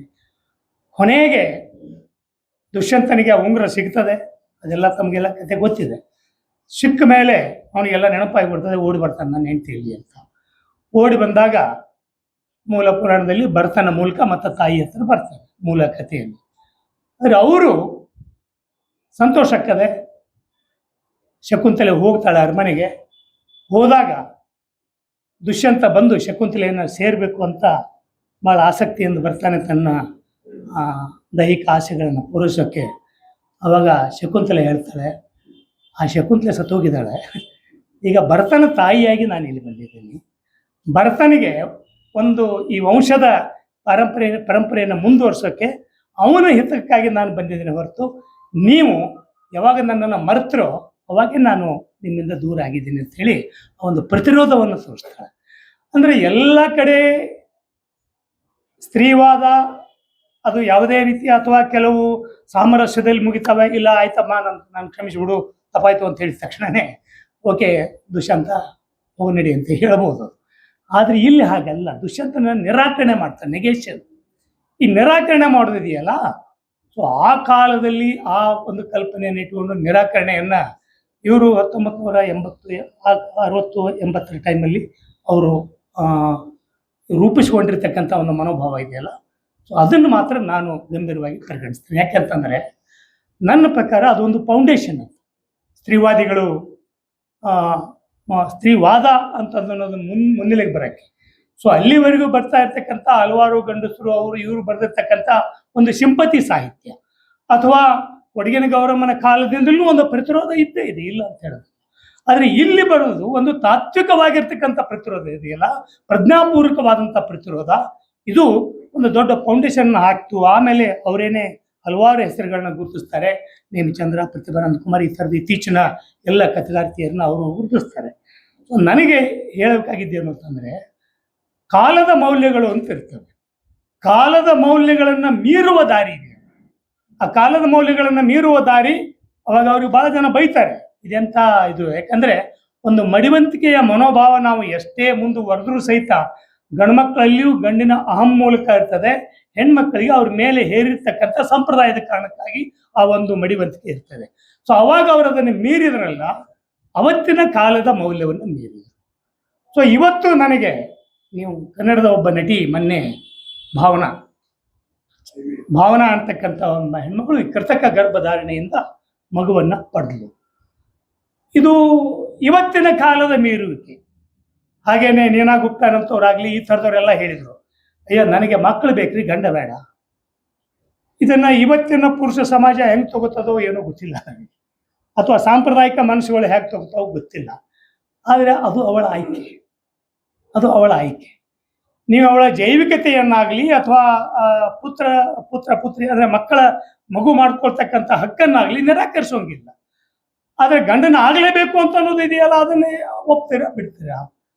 ಈಗಾಗಲೇ ಭಾಳ ಮುಂದೆ ಹೋಗಿದೆ ಸಾಮಾಜಿಕ ಜೀವ. ಯಾಕಂದರೆ ಉತ್ಪಾದನಾ ವಿಧಾನ ಬದಲಾವಣೆ ಆದ ಹಾಗೆ ಜೀವನ ವಿಧಾನ ಬದಲಾವಣೆ ಆಗ್ತದೆ, ಜೀವನ ವಿಧಾನ ಬದಲಾವಣೆ ಆದ ಹಾಗೆ ಸಂಸ್ಕೃತಿ ಮೌಲ್ಯಗಳು ಬದಲಾವಣೆ ಆಗ್ತವೆ ಅಂತ ಕಾರ್ಲ್ ಮಾರ್ಕ್ಸ್ ಅವತ್ತೇನೆ ಹೇಳಿ. ಸೊ ಇಲ್ಲಿ ಇವತ್ತು ಎಲ್ಲಿವರೆಗೆ ಹೋಗಿದ್ದಾರೆ ಅಂತಂದ್ರೆ ಲಿವಿಂಗ್ ಟುಗೆದರ್ಗೆ ಬಂದಿಟ್ಟಿದೆ. ಲಿವಿಂಗ್ ಟುಗೆದರ್ ಅಪರಾಧ ಅಲ್ಲ ಅನ್ನೋದು ಸುಪ್ರೀಂ ಕೋರ್ಟ್ ಸಹಿತ ಹೇಳ್ತಾ ಇದೆ. ಅಂದರೆ ಸ್ತ್ರೀ ದೃಷ್ಟಿಯಿಂದ ಒಂದು ಸಮಾಜವನ್ನು ನೋಡೋದು, ಒಂದು ಸಾಮಾಜಿಕ ಮೌಲ್ಯಗಳನ್ನು ನೋಡೋದು, ಆ ಮೌಲ್ಯಗಳ ಸರಿಯಾದ ತಪ್ಪ ಕಾಲ ನಿರ್ಧಾರ ಮಾಡ್ತಾರೆ. ಭಾವನಾ ಬಗ್ಗೆ ಭಾಳ ಕೆಟ್ಟದಾಗಿ ಬರೆದ್ರು ಕೆಲವರು. ಹಾಗೆ ಯಾವುದಕ್ಕೂ ಕೇರ್ ಮಾಡಲಿಲ್ಲ, ನನಗೆ ಮಗು ಬೇಕು, ಮಗು ತಗೊಂಡಿದ್ದೀನಿ.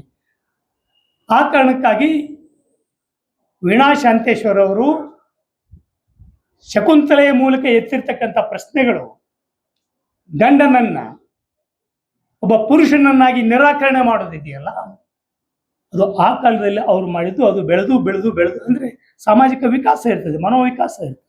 ಅದು ಬೆಳೆದು ಇವತ್ತು ಈ ಹಂತಕ್ಕೆ ಬಂದಿತ್ತಿದೆ. ಸೊ ಅವತ್ತು ಶಕುಂತಲೆಯನ್ನ ಎಷ್ಟು ಜನ ಬೈದರೋ ಗೊತ್ತಿಲ್ಲ, ಆದರೆ ಇವತ್ತು ಭಾವನಾನ ಎಷ್ಟು ಜನ ಬೈತಾರೋ ಗೊತ್ತಿಲ್ಲ. ಭಾವನಾ ಅಂದರೆ ಒಂದು ಸಾಂಕೇತಿಕ. ಈಗಿನ ಕಾಲದ ಮಹಿಳೆಯರು ದಿಟ್ಟ ನಿರ್ಧಾರ ತಗೊಂಡ್ರೆ, ನಮ್ಮ ಹಲವಾರು ಲೇಖಕಿಯರು ಸಹಿತ ಗಂಡ ಬೇಡ, ನನ್ನ ಮಗು ಇರಲಿ ಅಂತಕ್ಕಂಥ ತೀರ್ಮಾನ ತಗೊಂಡು ಕೆಲವು ಮಕ್ಕಳಿದ್ದಾವೆ. ಸೊ ಈ ಥರ ಇರ್ತಕ್ಕಂಥ ಸಂದರ್ಭಕ್ಕೆ ಬಂದಾಗ ಇದು ಗಂಡಸರು ಗಂಭೀರವಾಗಿ ಆಲೋಚನೆ ಮಾಡಬೇಕಾಗಿದ್ದು. ಅಂದರೆ ಯಾಕೆ ಈ ಥರದ ಮನೋಭಾವ ಬರ್ತದೆ? ಮತ್ತದೇ ಶೋಷಣೆ, ಬಂಡಾಯ ಇತ್ಯಾದಿ. ಯಾಕೆ ಈ ಮನೋಭಾವ ಯಾಕೆ ಬರ್ತದೆ? ಹೆಣ್ಣನ್ನ ಮನುಷ್ಯಳು ಅಂತ ನೋಡ್ದೇನೆ, ಮಾನವತಾ ದೃಷ್ಟಿಯಿಂದ ನೋಡ್ದೇನೆ, ಮನುವಾದಿ ದೃಷ್ಟಿಯಿಂದ ನೋಡಿದಾಗ ಈ ಪ್ರತಿರೋಧಗಳು ಬಂದೇ ಬರ್ತವೆ.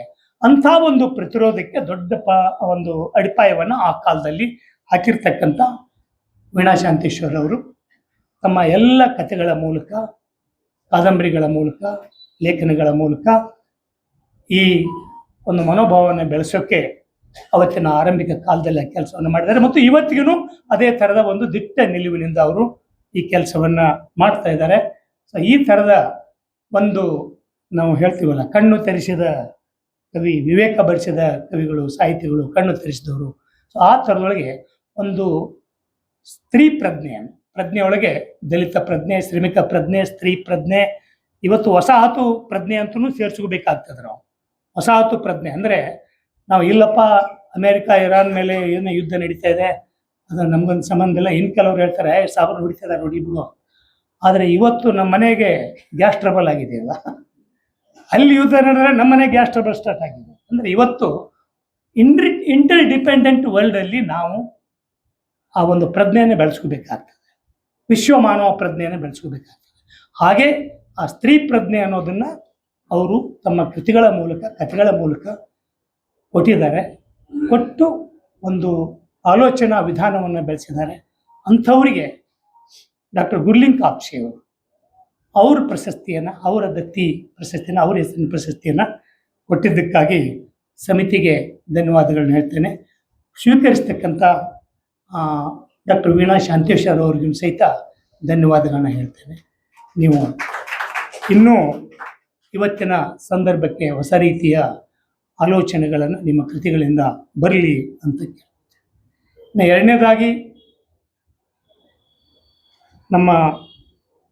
ನಾವು ಅಣ್ಣ ಚನ್ನಬಸವಣ್ಣನೇ ಅಂತೀವಿ. ಎಲ್ಲ ಕರ್ನಾಟಕದ ದಲಿತ, ಬಂಡಾಯ, ಮಾರ್ಕ್ಸ್ವಾದಿ ಗೆಳೆಯರು, ಎಲ್ಲ ಪ್ರಗತಿಪರ ಚಿಂತಕರು ಏನಿದ್ದಾರೆ, ನಾವೆಲ್ಲರೂ ಅವರಿಗೆ ನಾನಂತೂ ಚಂಬಸಣ್ಣ ಅಂತೀನಿ, ಚನ್ನಬಸಣ್ಣನೂ ಅಲ್ಲ, ಚಂಬಸಣ್ಣ. ಎಲ್ಲರೂ ಚಂಬಸಣ್ಣನೇ ಅವರು, ಬಳ್ಳಾರಿ ಕಡೆ ಆ ಸ್ಟೈಲ್ ಅದು ಚಂಬಸಣ್ಣ ಅನ್ನೋದು. ಸೊ ಅವರು ಮೂಲಭೂತವಾಗಿ ಒಬ್ಬ ಬ್ಯಾಂಕ್ ಎಂಪ್ಲಾಯಿ.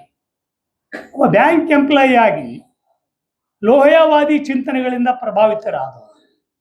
ಲೋಹಯವಾದ ಭಾರತದಲ್ಲಿ ಮಾರ್ಕ್ಸ್ವಾದವನ್ನು, ಗಾಂಧಿ ವಾದವನ್ನು, ಅಂಬೇಡ್ಕರ್ ವಾದವನ್ನು ಮಿಕ್ಸ್ ಮಾಡಿರ್ತಕ್ಕಂಥ, ಅದನ್ನು ವರ್ಗ ದೃಷ್ಟಿಕೋನ, ವರ್ಣ ದೃಷ್ಟಿಕೋನ ಮತ್ತು ಸಾಮಾಜಿಕ ದೃಷ್ಟಿಕೋನವನ್ನು ಇಟ್ಕೊಂಡಿರ್ತಕ್ಕಂಥ ಒಂದು ಫಿಲಾಸಫಿ. ಅದು ವರ್ಲ್ಡ್ ವೈಡ್ ಆ ಥರದ ಒಂದು ಫಿಲಾಸಫಿ, ಸೋಷಲಿಸ್ಟ್ ಫಿಲಾಸಫಿ ಅಂತೇಳಿ. ಸೊ ಇಲ್ಲಿ ಕರ್ನಾಟಕದಲ್ಲಿ ಆ ಥರದ ಇದು ಬಂದಾಗ ಕೆಲವು ಪುಸ್ತಕಗಳು ಬಂದಿದ್ದು, ಲೋಹಿಯಾ ಅವ್ರದ್ದಾಗಿರ್ಬೋದು, ಮಧುರಿಮೆಯವರಾಗಿರ್ಬೋದು, ಅಲ್ಲಲ್ಲಿ ಕೆಲವು ಪುಸ್ತಕಗಳು ಇದ್ದು. ಆದರೆ ಚನ್ನಬಸವಣ್ಣನವರು 1995ರಲ್ಲಿ ಒಂದು ಪ್ರಕಾಶನವನ್ನು ಆರಂಭ ಮಾಡ್ತಾರೆ. 1990ರಲ್ಲಿ ಒಂದು ಪ್ರಕಾಶನವನ್ನು ಆರಂಭ ಮಾಡ್ತಾರೆ. ಬಳ್ಳಾರಿಯ ಕ್ಷಿತಿಜದಿಂದ, ಅವ್ರ ಮನೆ ಹೆಸರು ಕ್ಷಿತಿಜ, ಅಲ್ಲಿಂದ ಆರಂಭ ಮಾಡ್ತಾರೆ. ಅವರು ತಮ್ಮ ಇದರೊಳಗೆ ಬರ್ಕೊಂತಾರೆ, ಪುಸ್ತಕ ಪ್ರಕಟಣೆ ಅಂತ ಅನ್ನೋದು ಅದು ಉದ್ಯಮ ಆಗಬಾರದು. ಬೇರೆ ಬೇರೆ ಕಾರಣಕ್ಕಾಗಿ ಅದು ಮಾರಾಟ ಅದು ಇದ್ದೇ ಇರ್ತದೆ, ಆದರೂ ಉದ್ಯಮ ಆಗಬಾರ್ದು, ಅದೊಂದು ಸಂಸ್ಕೃತಿ ಆಗಬೇಕು ಅಂತಕ್ಕಂಥ ಮಾತು. ಪ್ರಕಾಶನ ಸಂಸ್ಥೆಗಳಲ್ಲಿ ಅಥವಾ ಪುಸ್ತಕ ಪ್ರಕಾಶನ ಕ್ಷೇತ್ರದಲ್ಲಿ ಎರಡಿದ್ದಾವೆ. ಒಂದು ಜನಪ್ರಿಯ ಪ್ರಕಾಶನಗಳು, ಇನ್ನೊಂದು ಜನಪರ ಪ್ರಕಾಶನ. ಜನಪ್ರಿಯ ಪ್ರಕಾಶನ ಅಂತಂದ್ರೆ ಅದ್ಯಾವುದೋ ಸಿನಿಮಾ ನಟಿ ಎಂಥ ಸೀರೆ ಹುಟ್ಟಿದ್ಲು, ಯಾವ ಥರ ಮಾಡಿದ್ಲು, ಅವ್ರು ಎಂಥ ಬಣ್ಣ ಹಚ್ಕೋತಾರೆ, ಎಂಥ ಹಚ್ಕೋತಾರೆ, ಇಂಥವೆಲ್ಲ ಬರೆದು ಬಿಟ್ಟರೆ ದೊಡ್ಡ ಪ್ರಮಾಣದ ಸೇಲ್ ಆಗ್ತದೆ. ಜನಪ್ರಿಯ ನಮ್ಮ ದುಡ್ಡು ಮಾಡುವುದು ಹೇಗೆ, ದುಡ್ಡು ದುಡಿಯೋದು ಹೇಗೆ, ದುಡ್ಡು ಪ್ಲಸ್ ದುಡ್ಡು ಇಂಥ ಹಲವಾರು ಪುಸ್ತಕಗಳು ಬಂದಿದ್ದಾವೆ. ಇವೆಲ್ಲ ಜನಪರ ಅಲ್ಲ, ಜನಪ್ರಿಯವಾಗಿರ್ತಕ್ಕಂಥ ಪುಸ್ತಕ. ಯಾವುದೋ ಸಿನಿಮಾ ನಟ ನಟಿಯ ಬಗ್ಗೆ ಬರ್ತಾ ಜನಪ್ರಿಯ. ಆದರೆ ಅದು ಒಳ್ಳೆಯದ ಕೆಟ್ಟದ್ದ ಅನ್ನೋದು ಇರೋದಿಲ್ಲ ಜನಪ್ರಿಯದಲ್ಲಿ. ಜನರಿಗೆ ಹೋಗಬೇಕು, ಜನ ಇಷ್ಟಪಡ್ತಾರೆ, ಕೊಡಬೇಕು.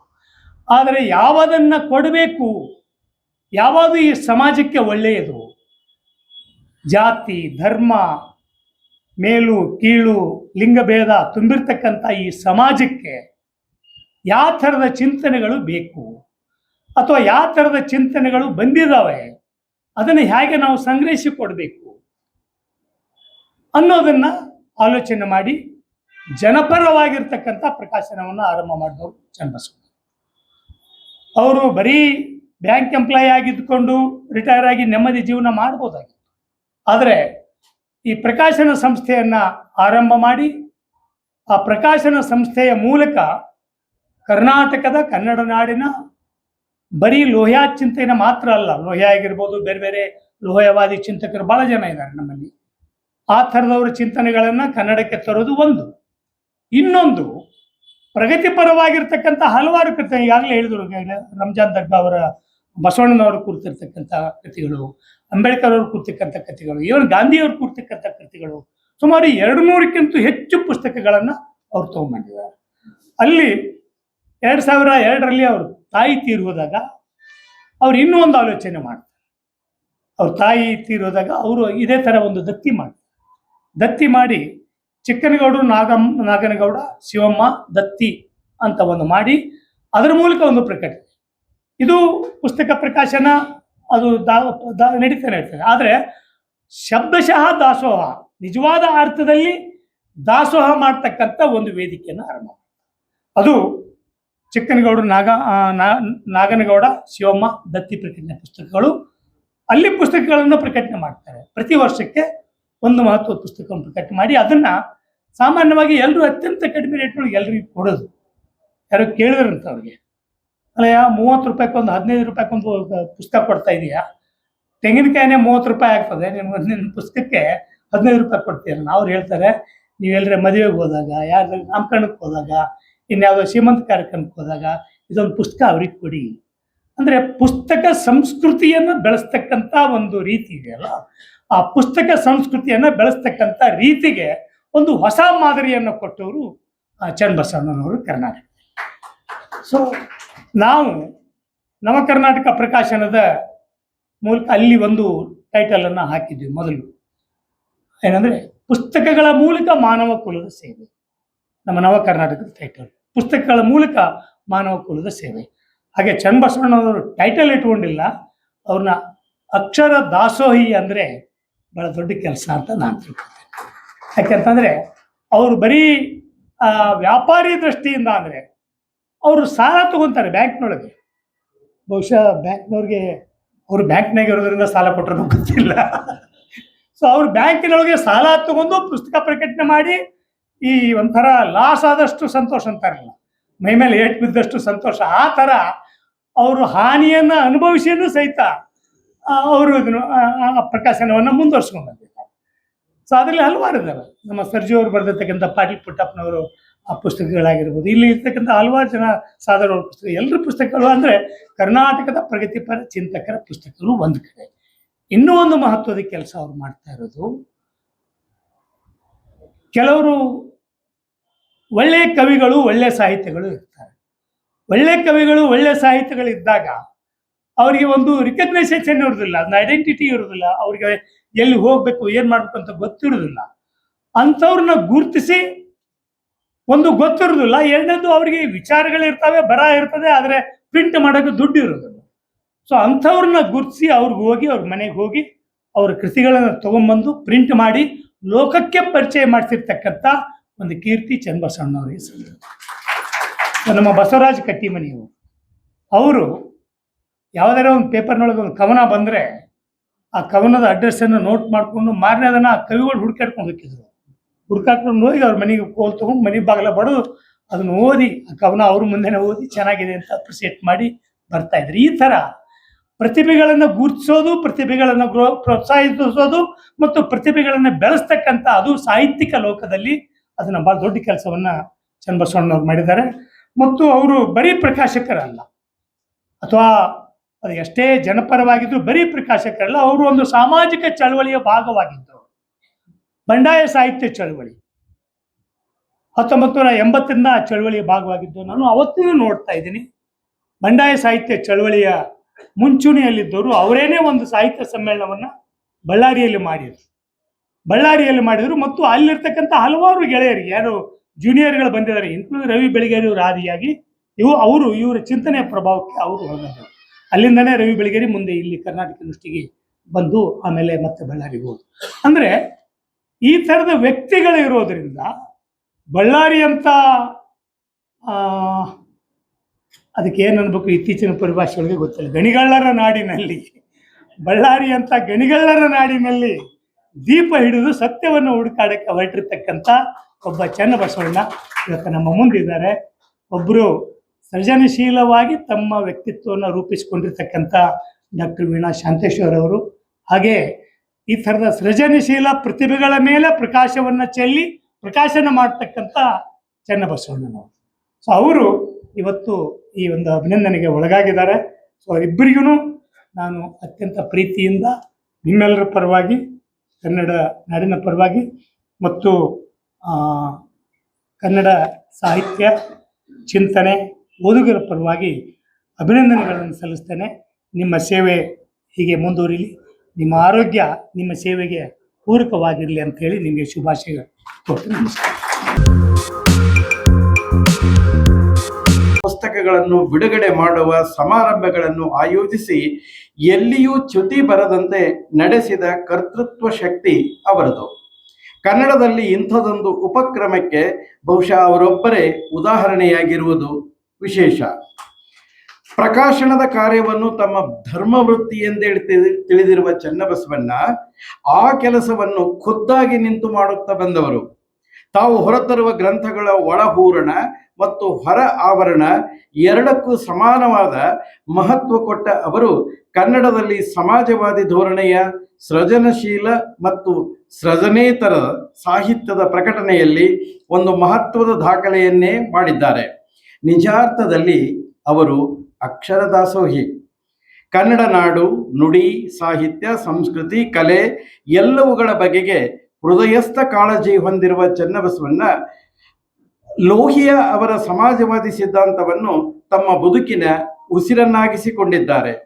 ಅದು ಅವರ ಲೋಹಿಯ ಪ್ರಕಾಶನದ ತಾತ್ವಿಕತೆಯೂ ಹೌದು. ಅವರ ಮನೆ ಕ್ಷಿತಿಜ, ಮತ್ತು ಮನೆಬಂದಿ ಎಲ್ಲರೂ ಚನ್ನಬಸವಣ್ಣನವರ ಇಂಥ ಕೈಕರ್ಯದಲ್ಲಿ ಕೈ ಜೋಡಿಸುತ್ತಾ ಬಂದಿದ್ದಾರೆ. ಒಂದರ್ಥದಲ್ಲಿ ಅವರ ಮನೆ ಮಹಾಮನೆ.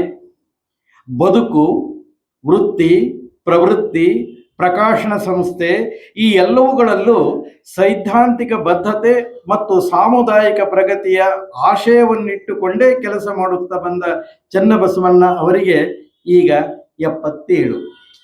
ಬದುಕಿನುದ್ದಕ್ಕೂ ನಿಸ್ವಾರ್ಥದಿಂದ ಸಾಹಿತ್ಯದ ಪರಿಚಾರಿಕೆಯನ್ನು ಮಾಡುತ್ತಾ ಬಂದಿರುವ ಸಿ ಚನ್ನಬಸವಣ್ಣ ಅವರ ಈ ಮಹತ್ ಸಾಧನೆಯನ್ನು ಪರಿಗಣಿಸಿ ಅವರಿಗೆ 2026ನೇ ಸಾಲಿನ ಡಾಕ್ಟರ್ ಗುರುಲಿಂಗ ಕಾಪ್ಸೆ ಸಾಹಿತ್ಯ ಪ್ರಶಸ್ತಿಯನ್ನು ನೀಡಿ ಗೌರವಿಸಲಾಗುತ್ತದೆ.